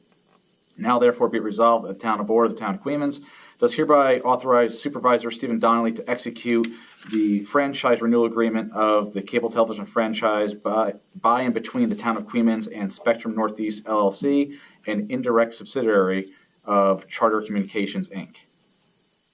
Second discussion? Hearing none, all I in would favor? just note in that first whereas, if we did in fact negotiate that initial term down to 10 years, and so this is their resolution template, so it's still included. So should I make an amendment to it, or Just As noted. Okay with the board, yeah, as noted. as noted, it'll be a term of 10 years, not 15 years? All in favor? Aye. Motion carries.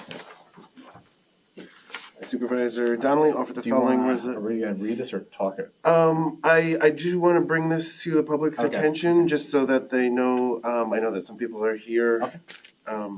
wanting to know the movement on this, so, we will table this, but I just want to let, residents know that we reached out to Lansing Engineering, and they sent us a contract and a scope of work for the road study on Mountain Road Extension. The board wishes to have a bit more time to go through the contract and the scope of work. As I spoke to the engineers, and it's of our opinion that the project would probably start in the springtime anyways, but just want to let you know that we are looking at this project. Can I ask questions on that or no? Yeah, let's just wait till we get through the resolution.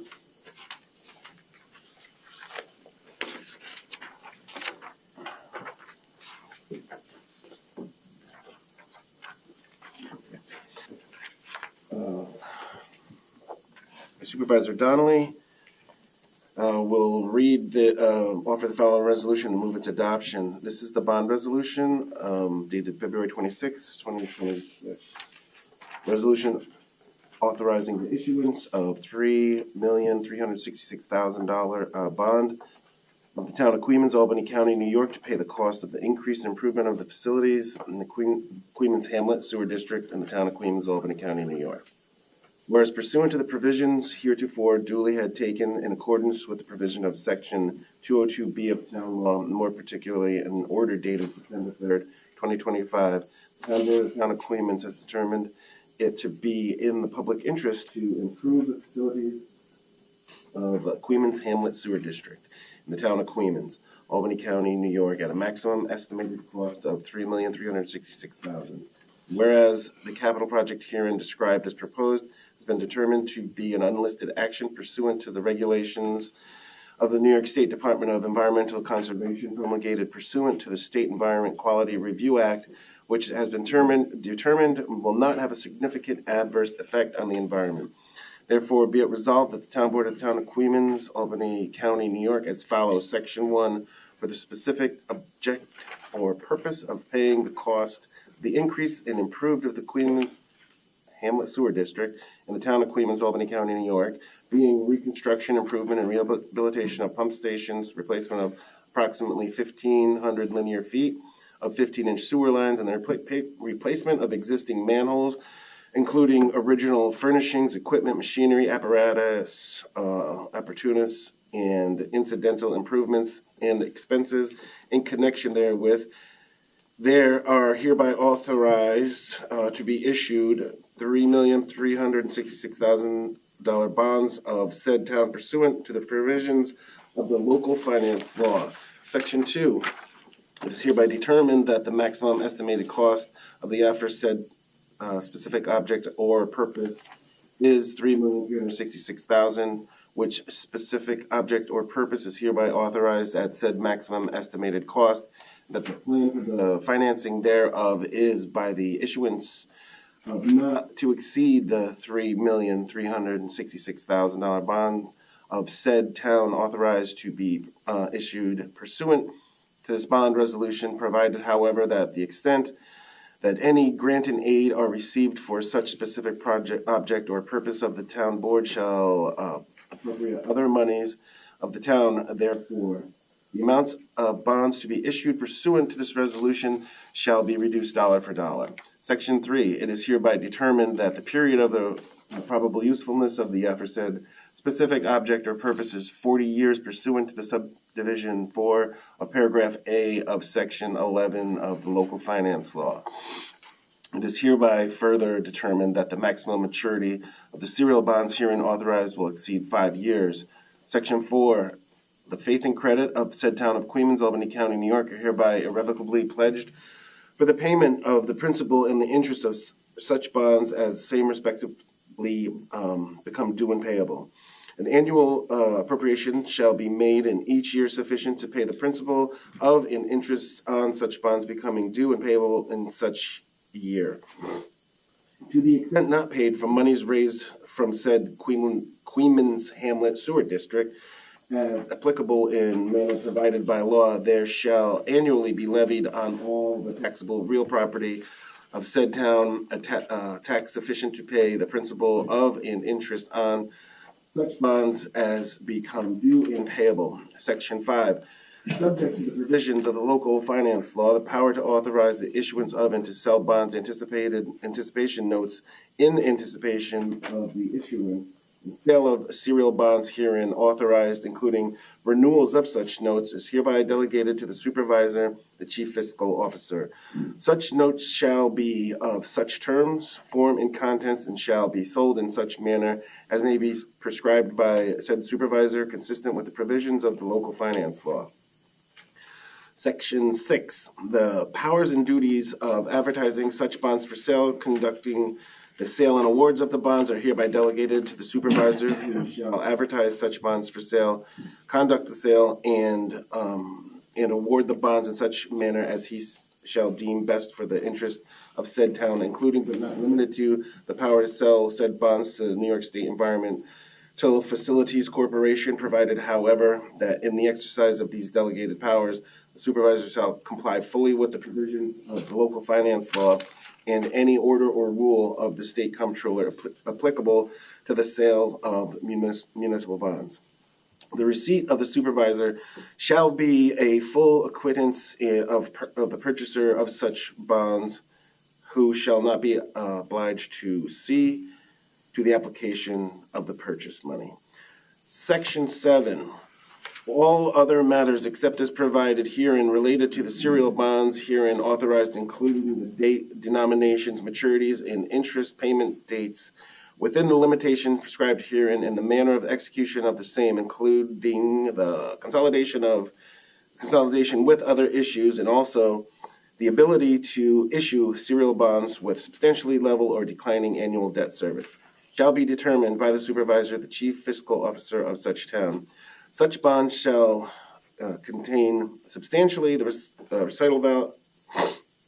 recital of validity clause provided for in Section 52 of the local finance law, and shall otherwise be in such form and contain such recitals in addition to those required by Section 51 of local finance law, as the supervisor shall determine consistent with the provisions of local finance law.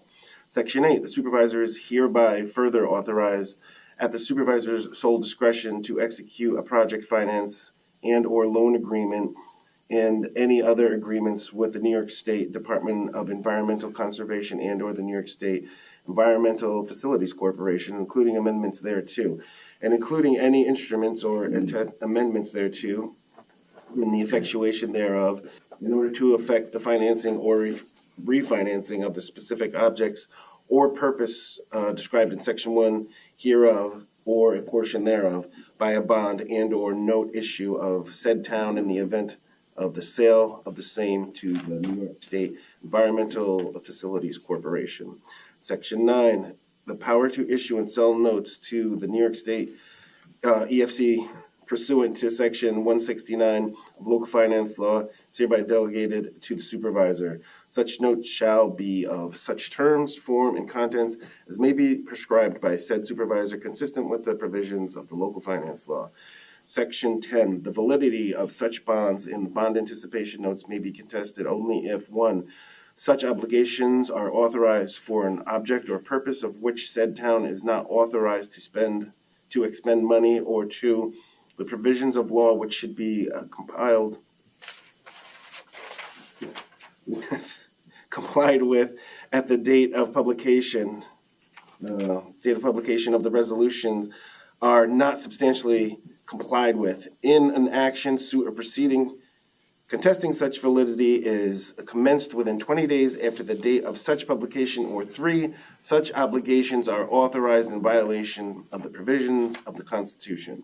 Section 11, this resolution shall constitute a statement of official intent for purposes of Treasury Regulations, Section 1.150-2, other than as specified in this resolution, no monies were, are, or reasonably expected to be reserved, allocated on a long-term basis, or otherwise set aside with respect to the permanent funding of the object or purpose described herein. Section 12, this resolution, which takes effect immediately, shall be published in summary form in the official newspaper, together with a notice of the town clerk and substantially the form provided in Section 81 on the local finance law, provided, however, that no obligation shall be issued pursuant to this bond resolution prior to its ratification and confirmation by readoption by this town board, following outreach to affected residents and businesses. I'll second the resolution.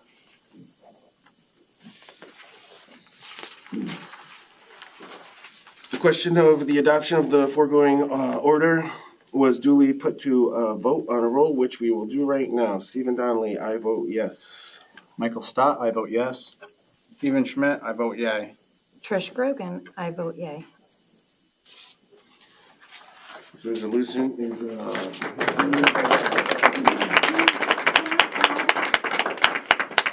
Can we please publish this in our local paper also? Please. In addition to the Times Union. Can we just amend that and add that, please? I don't think we need to amend it, but if the board allows me to spend that money, then I can do it. Absolutely. Sure. Thank you. Yep. Thank you. I can't thank you guys enough because we are all sitting here because of you. So coming out here and speaking, I don't think residents realize how much your input, we all love this town, that's why you're here. So thank you guys for coming out and spending now almost 2 hours of your night here with us. Thank you immensely.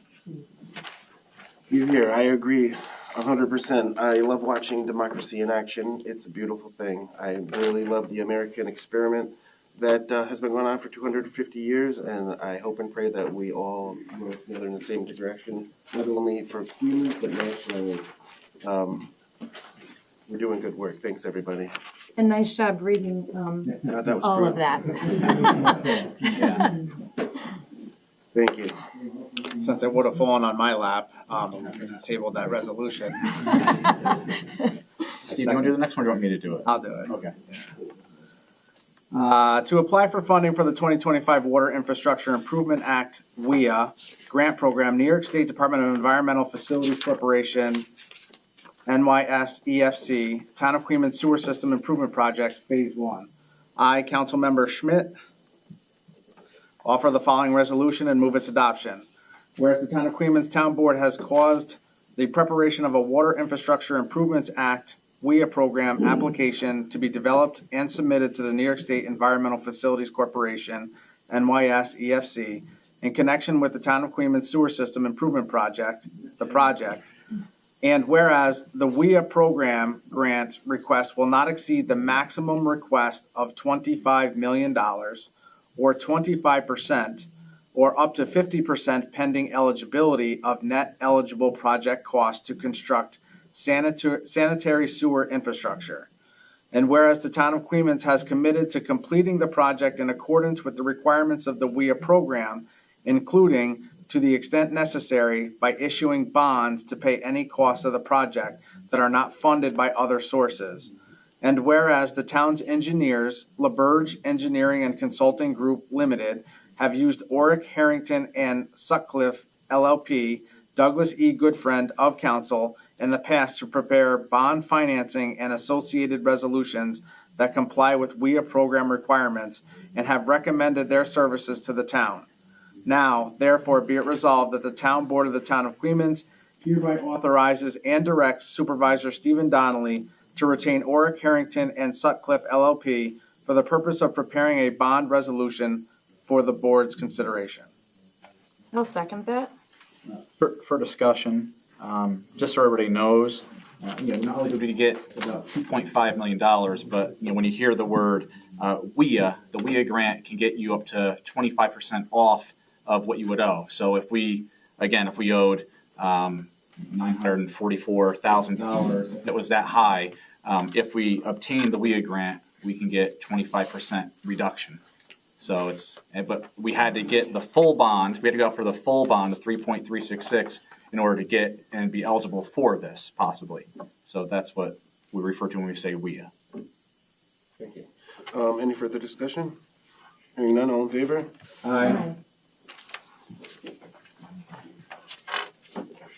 I, Councilmember Grogan, offer the following resolution and move its adoption. Whereas the Chief Fiscal Officer of the Town of Queens has determined that in order to maintain proper balances within various accounts, an amendment to the 2026 budget is necessary. Now therefore be it resolved that the Town Board of the Town of Queens does hereby authorize Supervisor Stephen Donnelly to amend the 2026 budget as depicted below for the budget year 2026. So there was an increase in insurance recovery from the A to 2680. That increase for recovery was $44,681,000. There's an increase from the account A, 3120.2 for police equipment, $44,681. I'll second that. Discussion? Hearing none, all in favor? Aye. Carries.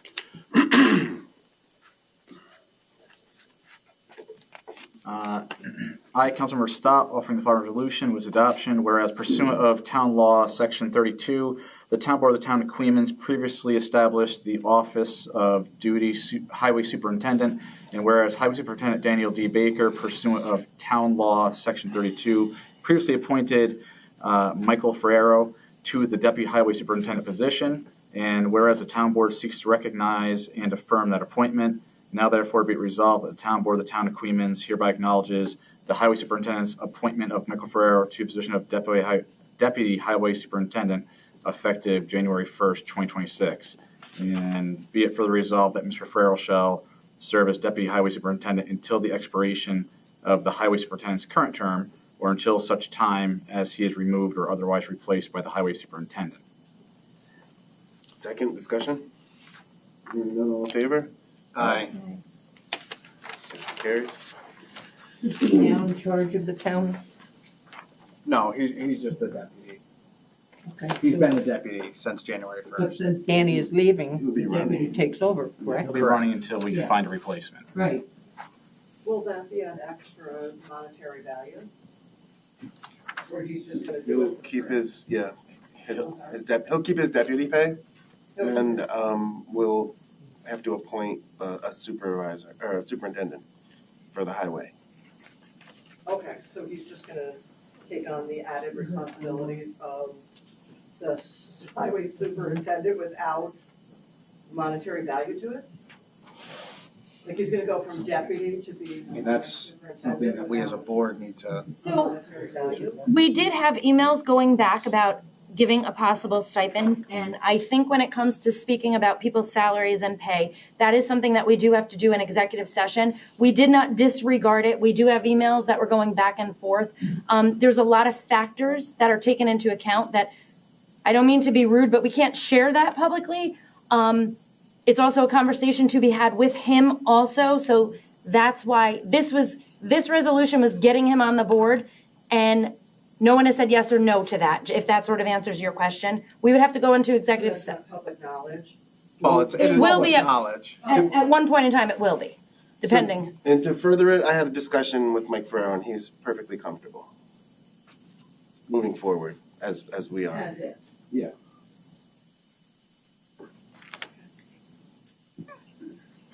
Thank you. I, Supervisor Donnelly, offer the following resolution and move its adoption. Be it resolved that the town board has approved the payment of bills as presented in the abstract for February 2026 as follows. Prepaid vouchers 25-00078 to 25-00092 and 26-00056 to 26-00117 from the following funds. General, $1,254,351.93. Part-town, $23,176.75. Part-town DB, $67,058.69. Sewer, $32,164.68. Trust and agency, $54,722.28. Voucher numbers 25-00093 to 25-00105 and 26-00118 to 26-00213 from the following funds. General, $80,328.80. Part-town, $9,075.78. DA, $16,220.06. DB, $25,368.36. H Fund Capital Projects, $45,420.52, and sewer, $122,660.96, for a total of all funds, $1,730,548.81. I'll second that. All discussion? All in favor? Aye. Motion carries. My only comment, discussion, and it's not to start anything. Oh, boy. Well, transparency. As I was going through those vouchers, there's a lot of bills with late fees. Can we really try to be better on that? And I only say that taxpayers should not be paying late fees. I hate paying late fees. I call the companies and fight to get them off. So can we please try to be better?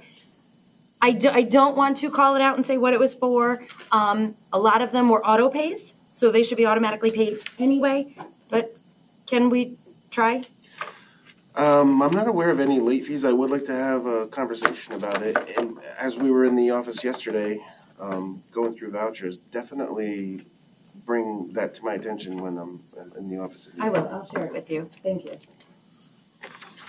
And you said auto pay, but you mean prepay. Prepay, yeah. They have to get paid regardless, yes. We are all in favor of the resolution? Yes. Yes. Thank you. Okay, upcoming meetings. March 5th is the PBZBA at 7 p.m. and we have a workshop on March 3rd. That's at the 5 o'clock. Is that, yeah. So 5 o'clock for the audit meeting. Right. And 6 o'clock for the workshop. Okay. And then we have our next regular meeting, March 12th at 6 p.m. Isn't there an audit meeting or something? That's Yeah, the 3rd. March 3rd, 5 o'clock. at 5 o'clock. Ooh. So it is public comment time? Oh, boy.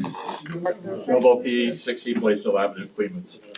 During George McHugh's first term, the second time he ran for supervisor, we had a meeting down at the Riverview Baptist Church with a number of Clemens Hamlet residents regarding the post office in Clemens and how treacherous it is for those of us who go there on a daily basis to park in a 2-spot parking space with cars flying by us at 40 miles an hour trying to get across to the post office to get in.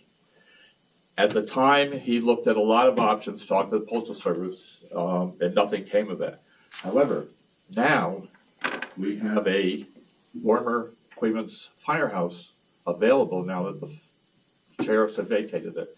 It would be an ideal location for those of us in the hamlet for a post office. There's parking right in front of it. There's parking behind it. It's a bigger building. It could be shared with some other facility. But I encourage the board to reach out to the Postal Service and offer it. It would be a wonderful godsend for those of us down there.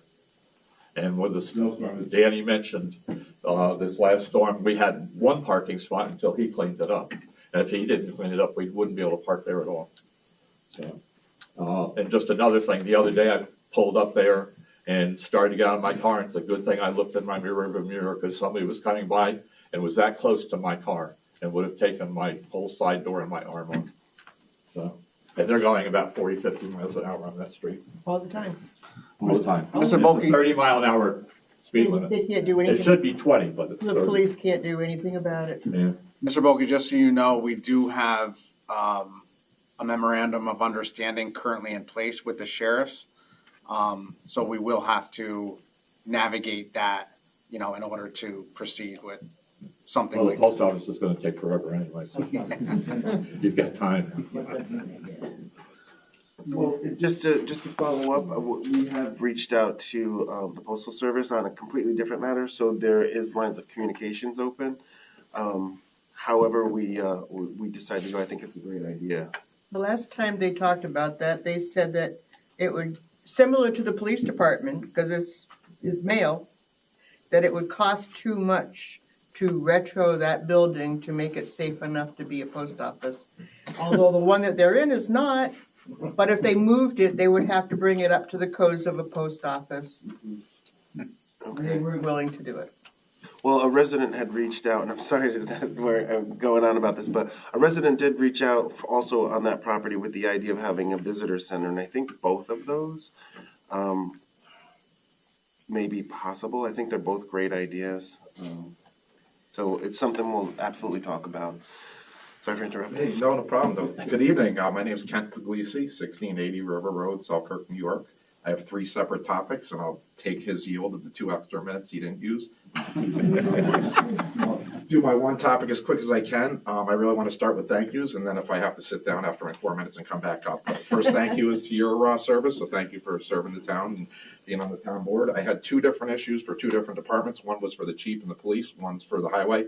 And Dan, obviously, we lost the chief, so I'll try to talk through that as quick as possible. But I wanted to start with the highway department, and a thank you to Dan and his crew in that department. They really do great work. They still do great work for the storms and everything. I've called them 2 or 3 times over the couple of years that I've lived in town. I'm new, and they've helped me every time. So I just wanted to thank him. I missed that 1/22, January 22nd town board meeting. That was about a month ago. Luckily, I missed it because it was 3 hours and 39 minutes, but I did watch the whole thing live, and I was able to eat nachos and go to the bathroom when I needed to.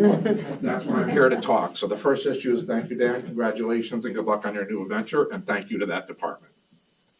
The second issue is for the chief. I'll keep it quick, but there's been 4 times that the thruway was shut off, routing traffic from either 21B north to 22, or because of an accident, shut down from between 22 and 21, routing them down 144. And I'd like to ask if there's a plan or propose that the town of Queens chief and the department make a plan for when that happens, because there's many out-of-town traffic, out-of-state plates that are routed either using Google Maps, Apple Maps, or Waze, or the state troopers are routing them off the thruway through our town A lot of them are looking at their phone because they have no idea where they're going, so there's distracted driving. They're also tailgating, and they're also trying to figure out how to get to 90 or 87 after being routed. So there's a lot of dangerous things and near misses. So I would ask that our department, and also working with the Albany County Sheriffs, that when the throughway traffic gets routed from 21 north to 22 or 22 south to 21B, they have a plan ready and station officers throughout that pathway for safety and enforcement. So that's the second issue. And then the third one is kind of probably going to take me through the 5 minutes in the media issue. That's speaking about the speed and the truck traffic on Route 144. I'm not here to complain. I'm here to thank you. I'm glad that you guys held that meeting. I'm glad it was on the agenda a month ago on 122. It listed as old business, but I have a lot of good news. I think that one of the good news is we all agree there was a problem. Number two, I think you guys are willing to take action to solve the problem. Some people think one solution is a throughway entrance or exit. That's going to take 10 years and $10 million. If that happens, great. That's a dream come true. But what can we do in the interim before that that's cost effective and time effective? And I have great news. I have some answers. I sent a letter and an email to every person I could find that represents this area. Patricia Fahey, Dan McCoy, Kathy Hochul, Zach Collins, every possible person that represents our area, and two of them got back to me the very next day. So what I'm trying to explain is it was free, it was an email, and I sent a letter, and two of them got back to me, Albany County, Dan McCoy, and Kathy Hochul wrote me a letter the next day, and they assigned a rep and a case number. So what I'm proposing, I know time costs money, but I got taught a phrase, the squeaky wheel gets the grease. And why I wanted to say that, I've heard you guys on different terms say, we've tried something, we can't do anything. Or we tried and they won't listen to us. That's not acceptable. Send a letter every single month. It costs a nickel to send an email or send a letter and keep it on old news or new news so we talk about it every month. That's what we can do. It costs no money. Secondly, if we have traffic studies, I understand that takes time. I understand that takes money, but we have to get the speed limit lowered. That would cost nothing. I called DOT. I sent them a letter. They said they would do a study. I called Kathy Hochul's office, sent her a letter and email. She wrote back, said, we started a case number. We'll contact the town. I emailed Dan McCoy's office. They assigned a rep, started a case number, and said that they would research it. So if I sent one letter to 10 different people and I got an instant response and they assigned a case number, I don't know what grounds that's going to get, but hearing we tried in the past, we got told no and give up, that's just not acceptable. So I'm not here to complain. I'm here to thank you for understanding its issue. And I hope to encourage you that to keep trying and do every single month, ask for a speed limit reduction from the port to Bronx Road. Everywhere else there's houses, it's 30 or 45 everywhere in the state. Amazon trucks stop, mail carriers stop, and oil trucks stop to do deliveries at houses, and it's very dangerous. The speed limit's 55. When the chief's not here, I go more than 55 when it's 55. Everybody does. People are going 65, and they're heavy trucks that are dangerous with a lot of tonnage. So I think I'm out of my time. I know you're a good timekeeper, but it's a cost-effective solution that would cost nothing if we can get people convinced to ask DOT to lower the speed limit from 55 to 45. And I was really happy to hear Carver and everybody say that they're willing and agree to a solution. So I don't want to have no trucks. I believe in business. I don't want to send them all south and make it worse for the people that live southbound. I don't want to send them all north and make it worse for people northbound. I don't want to send them all up 143 and make it worse for that. But until then, we have to slow down the speed, and that would cost businesses nothing. Thank you. Thank you for writing your representatives. I just want to follow up very quick. No, I just want to follow up really quickly. Just today, speaking of South, we have a relationship now with New Baltimore, and there was a council person that called me today from there, And we're actually planning a meeting with Hinchey because we think that this is a regional issue, and Albany County and Greene County should be working together. And tomorrow I have a phone call to call David Van Leuven from Bethlehem to let him know that this could possibly impact traffic in exit 22, so that we have a coalition of riverfront towns and villages that can express exactly what you're saying. So thanks for writing those letters. Sure. I forgot two things before your question. One is, we don't have one of those speed signs. Bethlehem and other towns have one of those things that it's just a rollable construction sign. I know that's not gonna solve it. It's like a children at play sign. You see it once, you slow down, you never do it again. But that shouldn't cost a lot of money, or we should ask for a grant or get one borrowed, that it can be stationed in different places. So that's the one thing. What was the second thing I forgot? There was one other thing I forgot. Oh, Zach Collins in that last 3 hour and 39 minutes meeting explained that he got invited to the Albany County to have a meeting with different representatives. Can we please hear the report of that, or invite him back to hear the outcome of that meeting at Patricia Fahey's meeting that they held about this issue specifically? Yeah, we were there. Yes. You have a briefing on what happened, and then whatever questions Yeah, you have for we me. talked about it on the 12th, but essentially there were residents there. Zach was there. The mayor of Ravena was there. I was there. The council person from New Baltimore was there, and Nick Laraway from Carver Companies was there.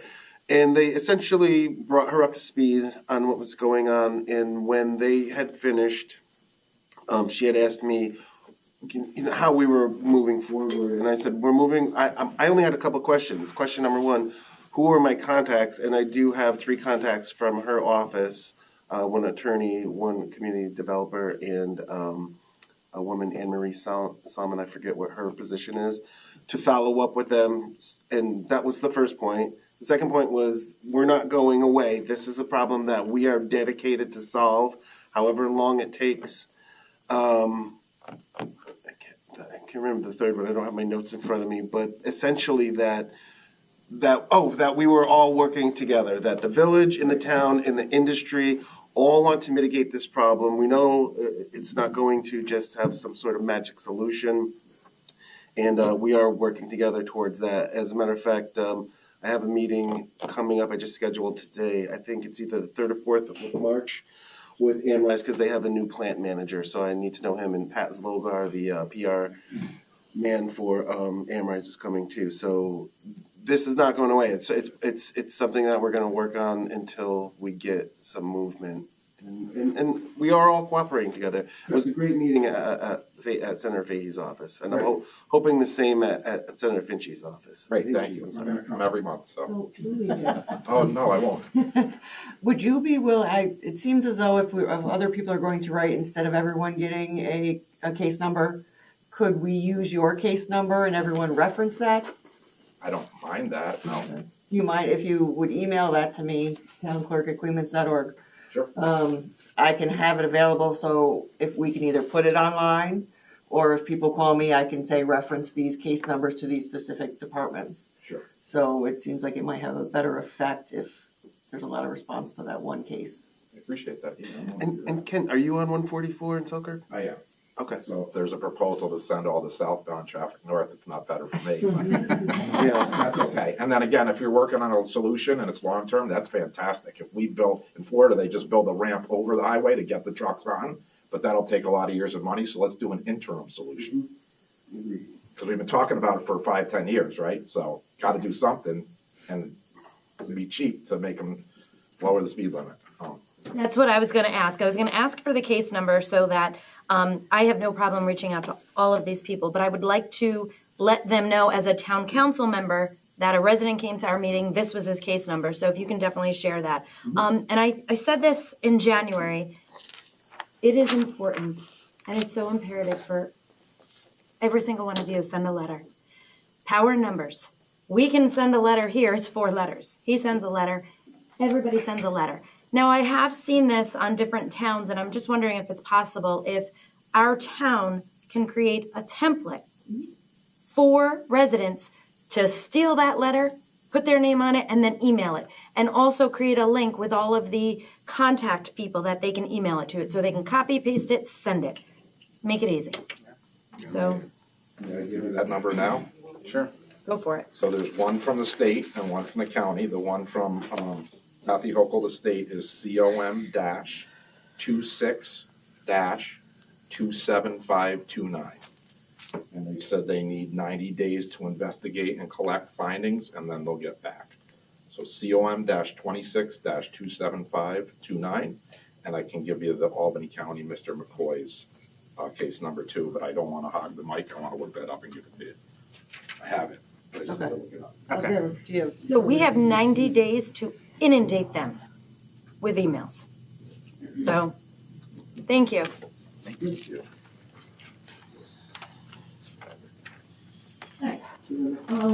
So the Mountain Road Extension road study, do you want me to not speak about that because you tabled it? I just wanted to let you, let the people on Mountain Road Extension know that we are also moving forward on that. Okay, all right, so do you want to have discussion on it or no? You want to wait until? Yeah, I would. would. I mean, when you're going to put it on the next agenda? Yeah, I mean, only thing that I would have to say about that is, and especially since you live there, yeah, I actually do have to sit down with you and maybe gather some information since you've been so helpful with everything that you've been collecting. Yeah, and I just have been doing a bunch of emails with DEC and they've been extremely helpful. Yeah. So I'm working on that. I appreciate everything you say. What I can give you, just a piece of advice, because I was challenged by Mr. Smith to find out like who was complaining about traffic and everything, that I have now spent my time reading the town board minutes. A little hard to navigate, there's a lot missing. I keep calling, I keep emailing, I keep asking so I can put the picture and the puzzle together, okay? But everything that you just said and are proposing was done in 2016, okay? It was all done. It was all done. Unfortunately, the town never stuck to their guns about truck traffic, and we got paved, roads paved, and we got sidewalks, and it was never spoke about again, truck traffic. 17, better part of 17, nothing about truck traffic. The only thing that was spoken about was when we are getting paved. I am now into part of 18, okay? Again, nothing about the truck traffic, nothing about what they were trying to do to navigate 143 and the trucks, put a stop sign in. None of that, it all failed. It all went, just kind of sort of disappeared because we were getting $2.3 million of paving and sidewalks and yada, yada, yada. The meeting that you had with Miss Fahey, Pat Fahey, that was almost mirrored word for word Mr. McHugh's 2022 speech, okay, about where the roads were running, whether they were going to come through Amrise or not, yeah, through Amrise.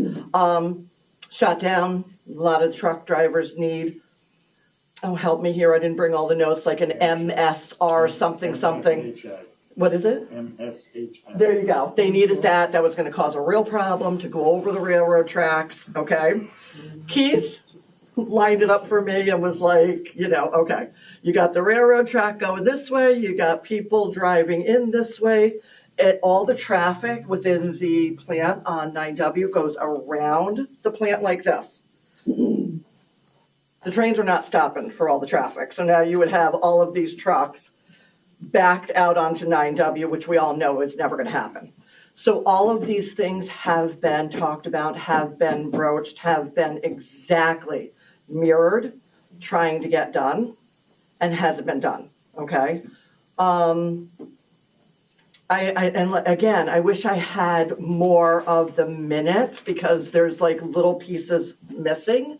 And I know Stephen, I don't know how long it takes him to do it. I know I keep pestering him to get the website up to date so that I can go back through and read and see exactly what was happening. My question was, there was weight limits put on Jarvis North, Jarvis South without a road study. And I understand the road study for Mountain Road was because you cannot shut down a business, okay? You can't shut down a business. You can't close all 3 roads, okay? I know Mr. McHugh has been at countless meetings since then saying you need to put a weight limit on Mountain Road, okay? You need to shut it down. Steve, you should be really proud of me. I went out and drove Jarvis North, Jarvis South, okay? I did the miles, I did the residents, I did all of my homework on all of it. Mountain Road, we have 12. Road frontage, okay? Deeply impacted. South, there's 19, deeply impacted. North, 2, 1 impacted. You've got some traffic that would come off of that Deer Trail. I know the people from Buschendorf, and I know they're probably screaming if they hear this. I know they come and they complain, but they're not deeply impacted. Trucks are not going by their homes, okay? What's happening with them is they can't cut over Jarvis North to save time, okay, without hitting trucks, okay? I can't go out on 9W from Fuller Road without hitting trucks. So we're in the same boat, and I feel bad for them, but they have to be, Buschendorf has to be excluded because their complaint is not really relevant to the situation because they're not impacted. They don't have the 200 trucks running by their home, right? They don't have that. South does, Mountain Road does. So I guess my point is I hate to have the town spend money on a road study when we could just simply open up Jarvis North. And again, reading all of the details, some might say, okay, they're gonna just dump out on 101. Yep. They're gonna be the state's problem now, the county's problem now, because that's what we were told in all of these minutes from all of past boards is what happened down on 144. They don't wanna deter traffic. They don't wanna move traffic because they want traffic to move freely.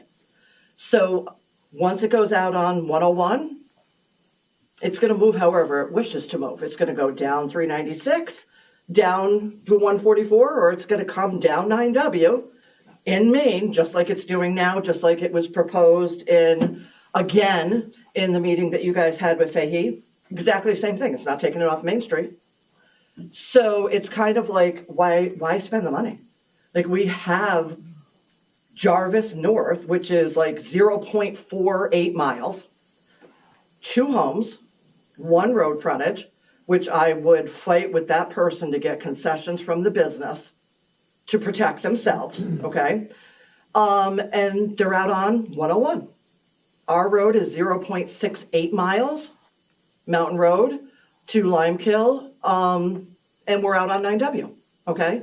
But we have 12 that are directly impacted. Jarvis South has 19 that are directly impacted. Okay, so that was just a thought, right? Like we have a simple explanation here. I don't know why Mr. McHugh put the weight limits on the roads, okay, because they're all destroyed. All of the roads are destroyed, they're gonna be destroyed. I was just reading articles on trucks, like, one tractor trailer is equal to 900 trucks. One, okay? You know, guys, I've documented 232, I've documented 120. I'm getting really good at documenting, right, the vehicles, the weights. We could go into law, right, because our law says nothing over 72 decibels. A standard tractor trailer is doing 80 to 90, ascending and descending, okay? So all day long, they are violating our town law, okay? They shouldn't even be on that road. Tractor trailer, dump trucks, okay? They're in violation of a law that was put in 2020, just by decibels, literally by standard decibels of noise, okay? So, and it's kind of like, we're done. Like, we've done all of this. It is a problem. Industry is in this town. Infractions going through our town, right? It's going to cause damage. We can't do nothing about it, right? We need businesses, okay? But they've got to be put in a certain spot or area. Mountain Road, Jarvis South is not the area that they need to be running in and out of the quarry, okay? I'm RA, R1, I'm still trying to navigate all of this zoning nonsense, but guess what? I did find out that I would no longer be R1 because I have my own septic and my own water. So I am RA. So RA should have 0 industrial traffic running through it. So I'm not sure what happened on a zoning board and how this even got there. Like how this was even allowed to run 232 trucks through an RA zone.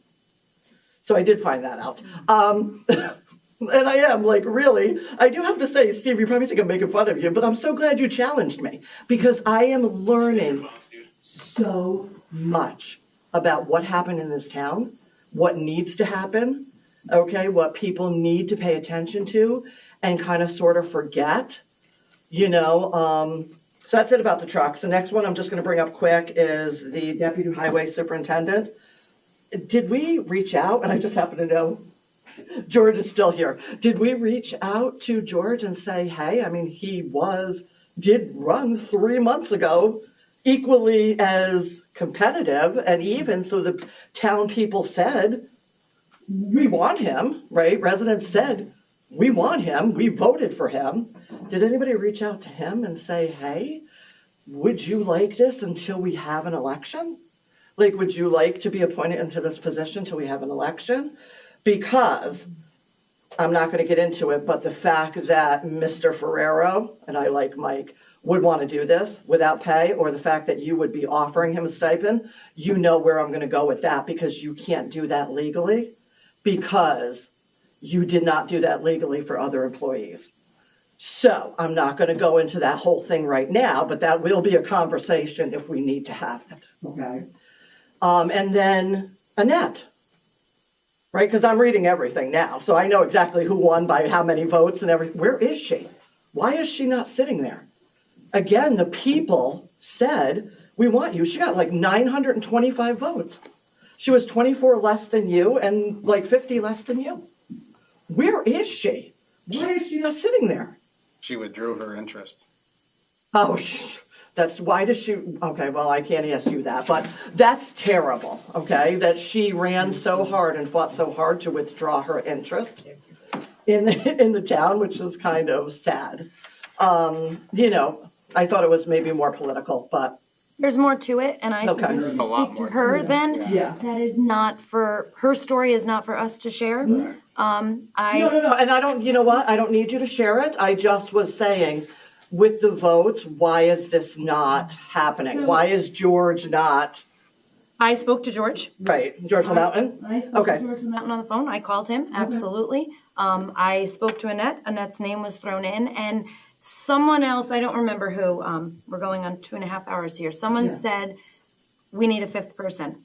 Yes, and that's what kind of sparked my interest. So we've spoken about it at several. Under her though, like it was somebody else. We've spoken about it at several meetings. When it comes to the appointing of positions, we go into executive session. That is not public until it becomes public. We also have had several emails going back and forth. So it's not something that we've ignored and just said, we're not doing. This past week, we've had emails go back and forth with it also. There are several people that we've spoken to. I've called them, I've spoken to them. So it is in the works. Yeah, good. I agree with the individual. There needs to be another person sitting here for every single one of you. And, you know, and I mean, as far as Mike, I don't think he can't not handle the job. I don't think it's fair to ask him to handle the job without compensation. I don't think that's fair at all. That's not in his job description. That's not what he was hired for, right? And if we are going to do that, then we don't need a deputy and a highway superintendent. We need one person. You should talk to Mike about that also. His story and his personal information. But I'm just saying, we had another resident that ran and got equal votes. Okay, so that's what we had.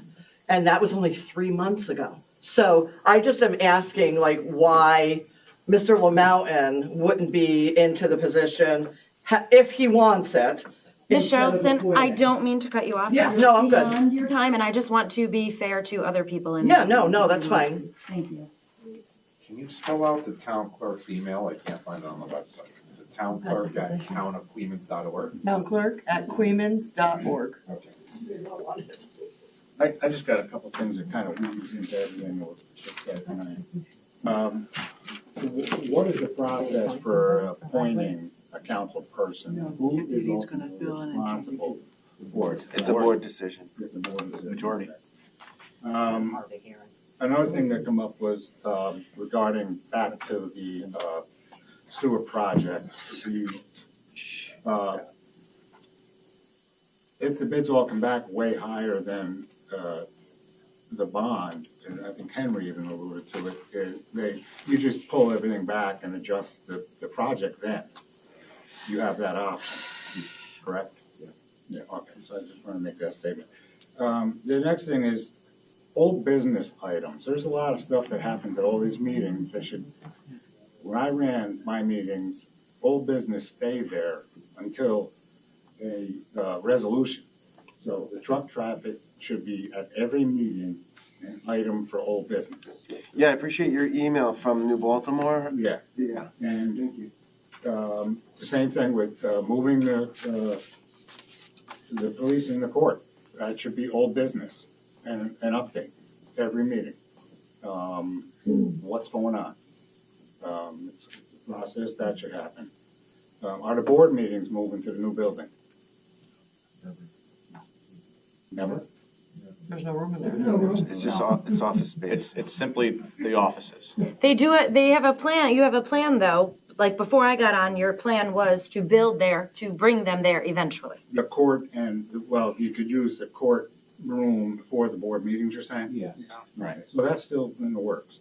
That's, It was one of the best ideas. that'll probably be talked about at our workshop. Yeah, that was one of the best ideas I heard about the breezeway through and build the building there. That's real viable. And the other thing is, and I'm sure everybody in the room's gonna like this, we need to improve the video and the audio for these meetings, both online and in this room. It needs work. Online there, it's all over the place and it's horrible. Yeah. Can we earmark some money for that? Okay. Shouldn't be a lot. Right. I agree. You need microphones up there. Yeah. I mean, They used to have microphones. Yeah, well, it was a problem. They had a center one and it didn't really work that good. But that's not a lot. That can be done. That can be done here until, and then that system can move to the new building. Thank you. Thanks, Richard. I'm just not getting up to the podium. As far as truck traffic is concerned, if I could go back for a second, Zach Collins had put out a petition online for people to sign. 288 people have signed it. I know there is a typo in it about routing traffic south. It's a typo. It will be fixed if it can be. But I had asked the board via email if I could share that on Facebook. I typically will share whatever I want, but certain things I don't think is appropriate for me to just do. And something like that, I asked if we could share it, and only 2 people have responded. So in my head, 2 does not equal me putting anything online. So if the board would be willing to let me know yes or no, if they would like that online, I believe Trish and Mike responded to me that they were approved of it. But if you're okay with it, I will post that on the Queeman's page. Did they fix it, because I had discussions with people I'll in New check, Baltimore yeah. that had I know they're aware of the typo. I'll see if they can fix it. I don't know what they're able to do, but that is a typo. There's also a misprint in there on the speed limits on 144. There's no place between New Baltimore and Albany where it's 35 miles an hour. Okay, they are listening to you. Is that the petition that's New Baltimore's 45. adding signage to direct everybody north? Because there's a petition to add signage in a turning lane to direct everybody north. Right, I know, but I'm explaining why a lot of people didn't sign it, because that's not a solution some people want. But there's different petitions, and one was to just add signage to direct them that way. I don't think this one is just to add signage, and I was just texted that they're fixing the errors in the typos that are in there. But again, it's your choice to sign it or not, but definitely read through it thoroughly and make sure you approve of it. But as long as the board says it's okay, I can make it more of a public thing through the town, and they have said that.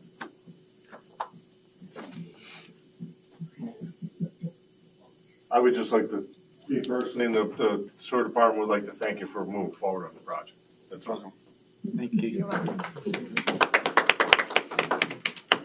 Just one quick thing I forgot while I was up here talking before. Trish, thank you for wanting to inform all the public. It's very important to everybody. Quick, easy things are the email or social media. And a lot of people do read it. The older people don't.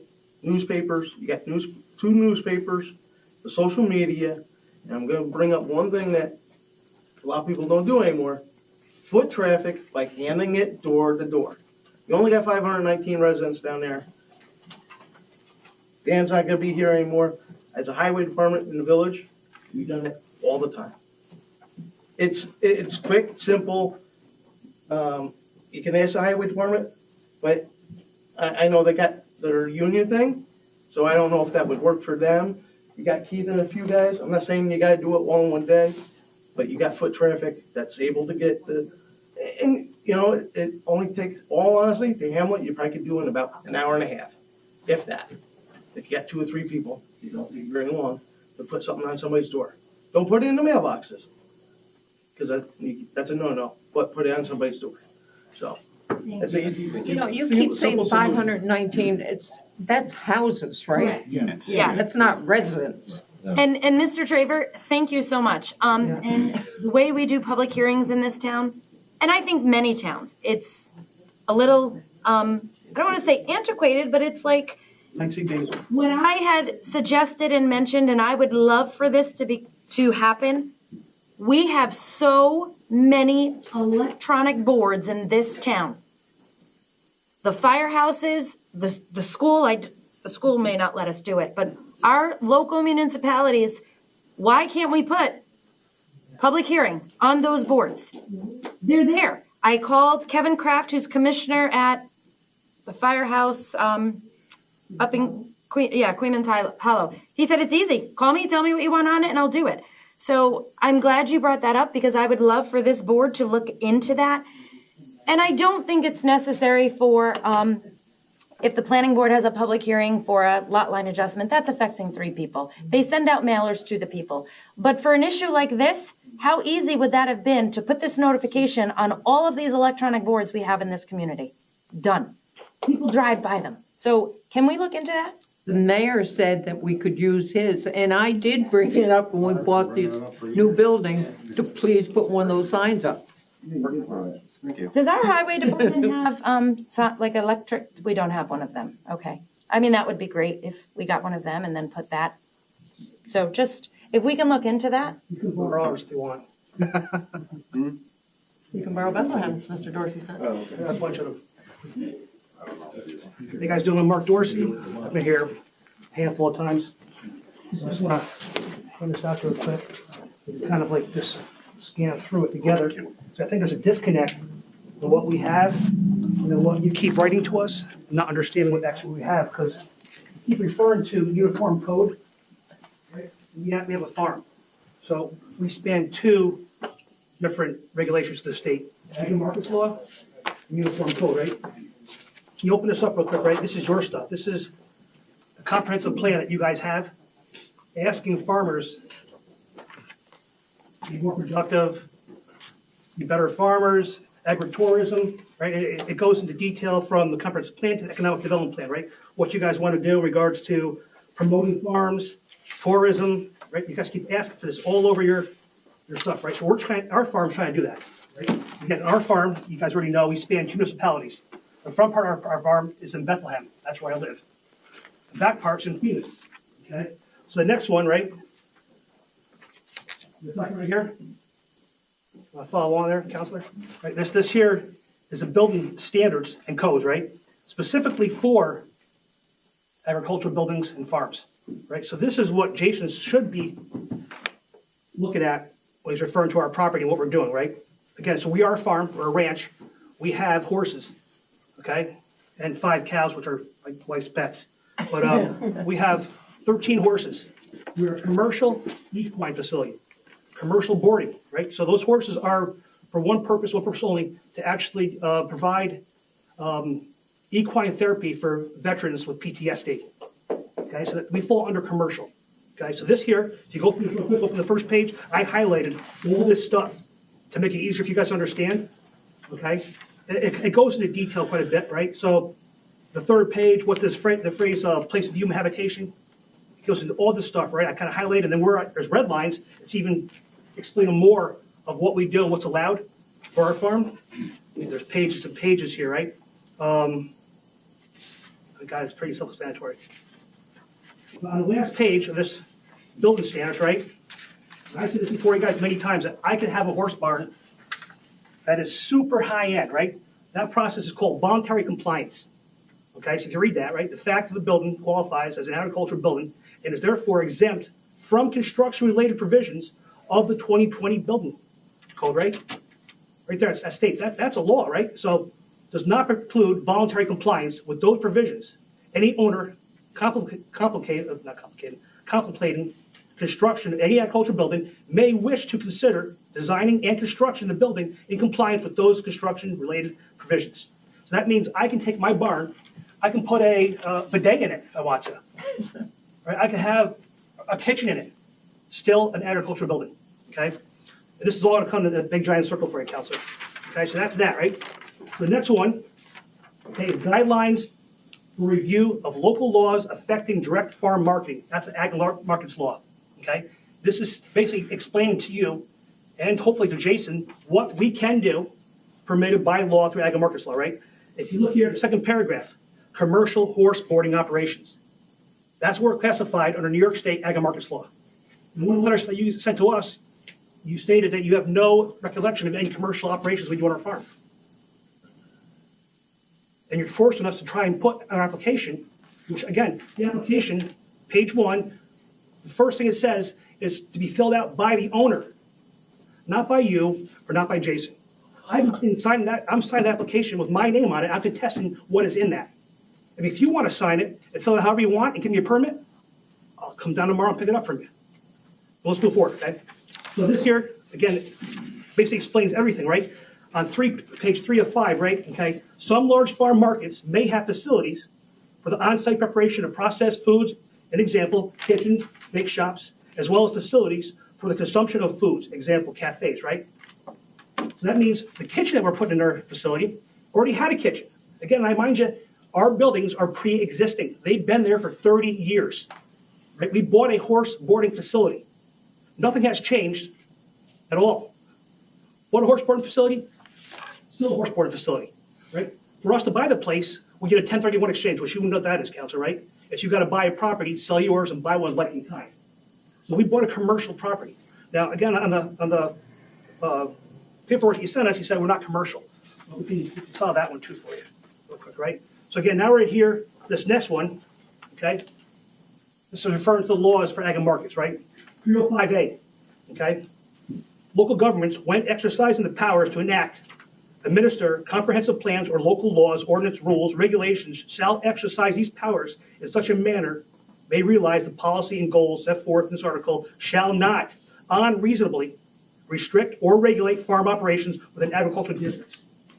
So we have a commercial land use for our property in Clements. The front part is different because Bethlehem, okay? Our structure has been classified by the town of Clements as commercial, right?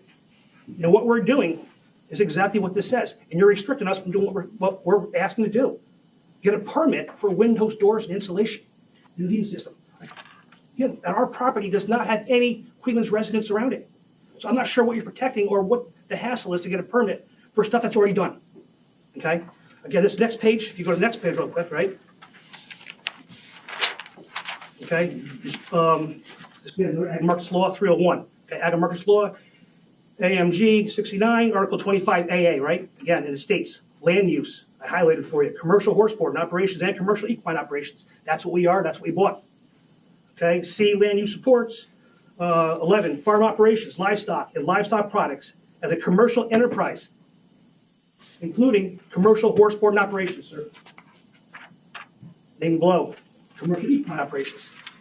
Okay, next page, 18, commercial equine operations. This is, I mean, it's spelled right out in the law, okay? Next page, 305A, okay?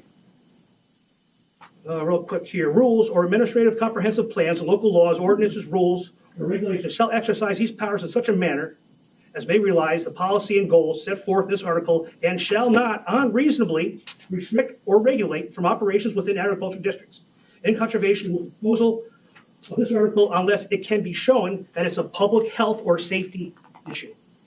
So again, we filed for a permit. It's been denied. I think I filed 9 of them so far. I have not gotten a notice of violation. It is a violation of what we're doing, or a letter of compliance. Right? And all this is saying, if there is, it should be a safety violation to the public or to us. We've got nothing. Okay? Next one, section 308, right to farm. Okay? That's another law, right to farm. And what is that? What's one of the things right to farm? I actually highlighted it for you and underlined it again. Agritourism. Okay? Now the next packet right here, enforcement. This is your code.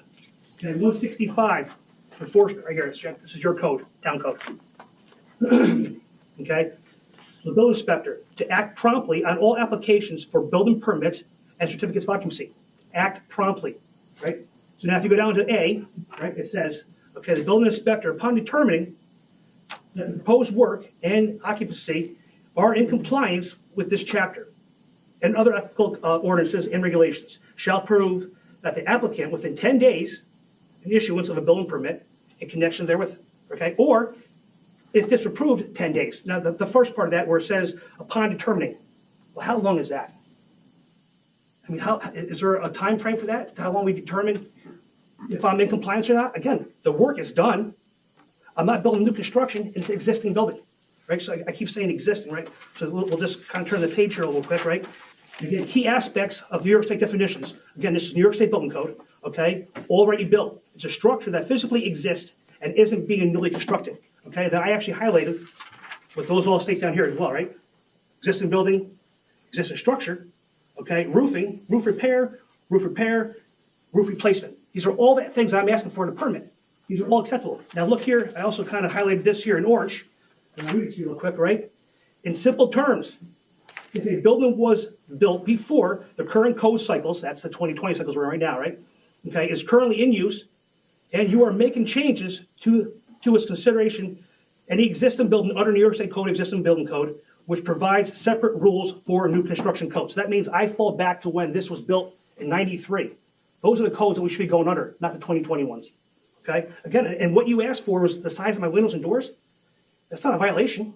You want to put the stuff in. It states right here I can put all the stuff in. Next page. New York Section 101. Title, scope, and purpose. Right? Okay. Exceptions and provisions, but if you look down here at New York 101.3, the intent of this code is to provide flexibility to permit the use of alternative approaches to achieve compliance with minimum requirements to safeguard the public health and safety and welfare.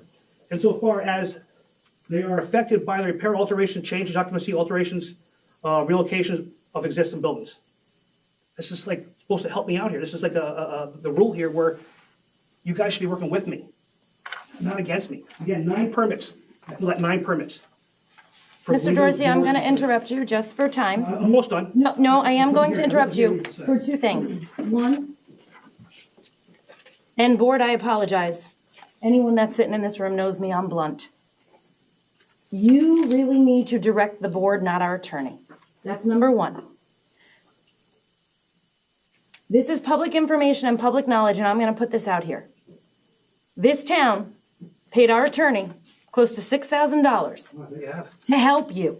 1 person. Nope, I just listened to you for about 12 minutes. I'd like you to hear me out and listen to me. Mr. Dorsey, this is very difficult for me. 2 weeks ago at the meeting, I went in the back room to shake your hand and you refused. You are a public official as I am myself. For sure. I am here to work and serve for every person in this community. I dealt with your rude, disrespectful behavior on the planning board, and I still think your project is amazing, and I don't discredit that. You can oh my God me all you want. I am here to help you and to serve you. The disrespect to this board that I'm on, the disrespect to Jason, we want to go forward and work with you. But I just want to bring to your attention and this public's attention. The reason you're in this mess is because you bought a piece of property and did over $200,000 worth of work unpermittable. and Jason Chmielewski did a stop work order. Now, I'm going to say I was in the same boat as you because I filed for a permit in this town in which Jason put a stop work order on me. Not a stop work order, refused it, because it was an agricultural building. And I had to go through my same hoops that you're going through to prove that I could do what I wanted to do, and finally got my permit. I didn't have the town attorney, I didn't pay a dime for that. Either way, neither here nor there. You started this by doing $200,000 work unpermittable that we on the planning board at the time, and I can speak on behalf of that because I was the chair on it. We tried to help you. We guided you. We asked you to do a use variance. You didn't want to go that route. That was your choice. The amount of money that this town has spent to try to help you going forward. Nobody is against what you're saying. The entire 12 minutes you've spoken about has been about farming. Nobody's against that. Nobody has told you to shut down your farm, to have your horses or whatever.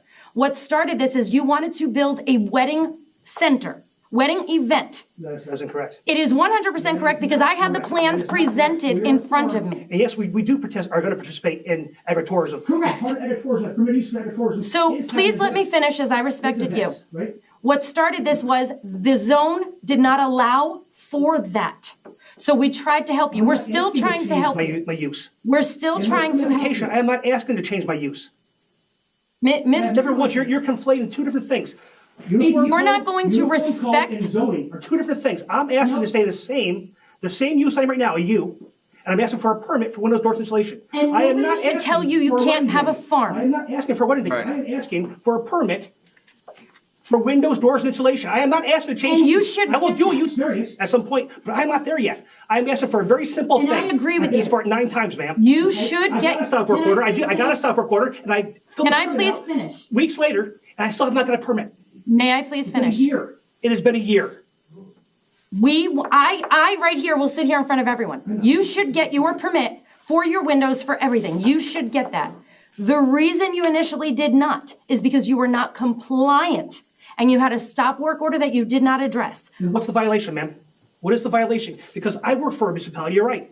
You had to. And all this information I give you tonight has gone in front of the Now, Department of State, has gone in front of Ag and Markets, in front of our building inspector. And they are like, they don't get it. have you reached out to Jeff Kehoe at Ags and Market?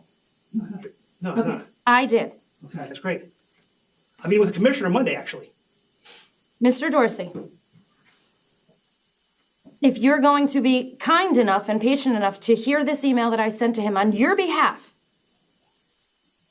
Hi, Mr. Kehoe. I'm a newly elected official in the town and the former chair for the Town and Planning Zoning Board. We have an applicant who is trying to turn their RA zoned property barn into a wedding event center. This was dated several months ago. Our zoning doesn't allow this. Therefore, the town is trying to work up some definitions for agritourism and such, which may allow some form of activity for the applicant. I'd like to read you his response. I'm glad you reached out. This will be an important learning experience for sure. I agree. Although we define agritourism in Ag Districts Law, AML 25AA, if the parcel in question are part of a working farm and enrolled in the Albany County Ag District, we are really dealing with direct farming activities. See the guidance which he provided. Before we chat, it would make sense to review this. I have done so. To begin to learn the jargon and use and how we define elements on farm marketing, the guidance explores the effects of Ag District Law on local zoning and planning processes. Finally, here is the link to our landing page to see more guidance. The most important consideration at this point is to understand whether or not this parcel is associated with a working farm and enrolled in the Ag District. If both conditions are met, as we would have no jurisdiction. If both conditions are met, then there will be quite a learning curve, and I can and will help you with that. We provided the information. A working farm is something that has to be up and running. I don't have all of the legal technical. It's about a year. You have to show income for X amount. I have been doing research on this. So I'm going to sit here and say this publicly. For you to sit there last week and not shake my hand for whatever reason. I shake your hand, ma'am. And I don't care at this point. I really don't. But I'm still going to work with this attorney and these board members to help you. But please, when you come here from now on, please address this board and not the attorney. I have to attorney. And your time limit is up. And he's the one giving the letters. And your time limit is up. There are other people who may like to speak, so I'm going to ask you to cut your time. I have provided all the information you just asked for, and if you want our tax forms for our business, I have no problem providing that. But if you're saying that we are not a farm, we're not making money off of it, and I we're did not say that. you just said that. No, I did not. Replay the video when you go home. Right. So we are a farm, right? And here's again, this is the marketing stuff. This is all from Ag and Markets. Again, I'm not asking for a wedding venue. I'm not asking for a change of use. I'm asking for a permit for windows, doors, and insulation. That is very simple. I'm not asking to change the zoning, a permit, right? And that's my issue. And real quick, right? Real I quick. brought it up with Mr. Shimeleski during his building department report. There's no reason why this has gone on this long. I don't disagree with you on that. I don't know what the holdup is. Because you're asking Ag and Markets for me to do a tourism business, which we plan on doing, but we're not there yet. No, I just wanted to I'm not bring asking a for that. message to I'm you asking to for a show you. permit. I'm here working for you and I do want to help you. Yeah, I'm not going to fill a permit out or sign my name to a permit that he fills out that he's I don't not disagree understanding with you. what he's doing. I don't disagree Right? with you on that. Right, so again, on this page right here, this says, this is for the town of Queens, that my building, right, the last page, it says right here at the very bottom, I highlighted it for you guys, I missed my, okay? Please be advised that the fee established for the structure in question was based upon the decision of the building inspector to classify it as a commercial structure, right? And in your zoning, or in your comprehensive plan, land use map, we are red. The red part means commercial. So sir, I'm trying to fill the paperwork out accurate to what is provided by the town. Commercial structure. An ag district, a certified New York State ag district, which we provided all this to every board member here and every zoning person. And I never got an email back. At this point going forward, I need, And Mr. Sass said we got to digest it. I'll get back to you. I Our have lawyer crickets. wants to talk. I'm sorry, go ahead. Just for clarification, I don't think engaging in a back and forth with Mr. Dorsey is in any way productive. To try and get this past the roadblock that it has been at for quite some time, we did prepare a building permit application, which would accurately comport with the town's current code and applicable laws and regulations. We have submitted that to Mr. Dorsey's own attorney, who accepted it and agrees with it, and had indicated to us that he was going to have his client sign it and submit it. For whatever reason, Mr. Dorsey has again submitted an alternate version. I don't know what to do. thank you for, Trying The to version help that you guys Mr. put together Dorsey. is different than the version everyone else in town fills out. Why is that? Why is mine different than everybody else? I'm not asking for your help, sir. I'm asking you to. thank you for explaining that to us. We literally have altered the building permit application to try and address his concerns about whether or not this is an agricultural building or not. We are trying. For whatever reason, he won't walk through the open door. The last permit I emailed to every board member. As a matter of fact, I have it right here. I don't know how the rest of the board feels, but I don't know if Mr. Dorsey should continue with his counsel, but to utilize our town council and to continue. Well, you have to remember, a part of the reason why those bills are so high is because Mr. Riley is doing some of Jason Shimeleski's work. So these conversations, the conversation that Mr. Dorsey is having right now with us, you know, through Mr. Riley, really should be had in front of Mr. Shimeleski. Right, That is what has happened right. from the beginning of time. You need a building permit, you go to the building department, you fill out an application. If the application is insufficient, the applicant works with the building department. I think it needs to be I think it needs to be said, and to be fair for public record, I do think Mr. Shimeleski has spoken with him and tried to, and I believe many of the conversations in town hall have become pretty hostile. Am I correct, Mr. Supervisor? I've had many discussions, they're similar to this that we have in our office. This is my livelihood. So, Right? Does the Again, zoning I'm not board asking have for a lawyer? anything out of the ordinary, but a permit to put windows, doors, and insulation that are already done, right? He's stated in his letters to me that they can't inspect my building because the walls are closed up. That is an absolute lie. That is not even the case. It's been a year since I've done any work in the building, waiting for Jason to come and inspect it. Sir, I invite you to our place so you can see for yourself before you give me another letter, putting facts in it that don't pertain to us, that aren't accurate. we do. Everyone here is invited to our place to see my business. We do need to table this out of respect for the people that are here. Sorry. Again, this is the only time I get to talk to anybody because no one responds. No one goes back in emails, no one responds to anything. So I got every other Thursday I have to come here and do this, which is ridiculous. It's crazy. Crazy. For the record, sir, I'm not filling an application, I'm not gonna sign it. So the applications I filled out are gonna stand. If you want to deny them, please deny them, then I'll appeal them, and then we'll do an Article 78. That's the process we'll take. Because I can't keep doing this, I keep giving all the information to you, and then you doing something different based upon, I don't know. I will communicate that to Mr. Shimolevsky. It comes from you, though. Thank you. I mean, Thank you. I'm not gonna understand. again, you know, that really should come from the supervisor, in my opinion. I don't know why Mr. Riley has to communicate that to Mr. Shimolevsky. I would be all in favor of Mr. Dorsey going and seeing Mr. Shimolevsky tomorrow. The town has a workplace violence policy. I have been the recipient of letters or memos of concern about prior conduct in connection with those discussions, and I would not recommend that this board insist upon that. I think the supervisor can reiterate I that. speak with Jason every single day, and you all know that. That's why that Friday, I let everybody go at 3:30, out of concerns for that. So was the police called? No, at least we're not called. So it didn't elevate to that level? For what now? The way you conduct yourself. The passion you were talking about. among town employees. It does. And, we have attempted to communicate with your council to try and alleviate some of that. That clearly has not worked, but I would not sort of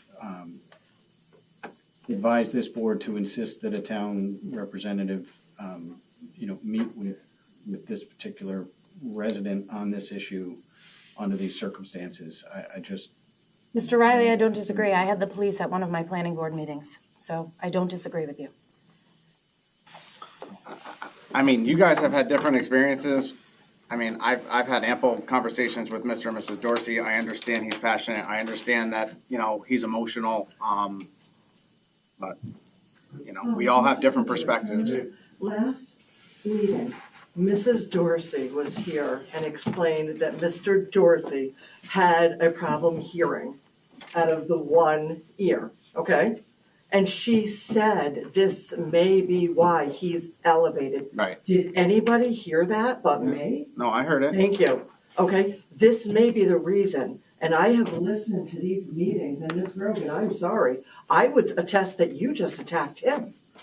Okay, and that's uncalled for. It's And I can watch them, it is recorded, and you got hostile. Some may say I'm hostile. I'm a loudspeaker, I'm passionate, I'm done being killed by dust and truck traffic. I get him, I have listened to from his presentation But this should not be allowed. right now to now. Yeah, we're done with this conversation. I'm just saying, let me just say, I've listened on both ends, okay? And I agree. I do not think Mr. Dorsey is getting the fairest treatment, but I also don't want him represented as somebody should fear him, as his wife is saying. Right. He could be escalated because of a hearing problem. That is offensive, okay? I mean, that's all I want to say. And I was hoping he wasn't here tonight because I listened to the last meeting and I thought, okay, this is finally done. And Ms. Grogan, he doesn't have to be your friend. He doesn't have to shake your hand. Listen, But you just called him out publicly about that. That's not okay. He does not need to be your friend. I don't want him to be my friend, so that's Then you- fine. Let's just. But I let's do all- want to work with him, We're good. okay? We're good. Let's just drop it and move on. There's permits so he can do this wonderful thing. Yeah, I think we're good, thank you. I make a motion to adjourn the meeting. That thing right there? Smack it down. Yeah. You second it? I second it. All in favor? Aye.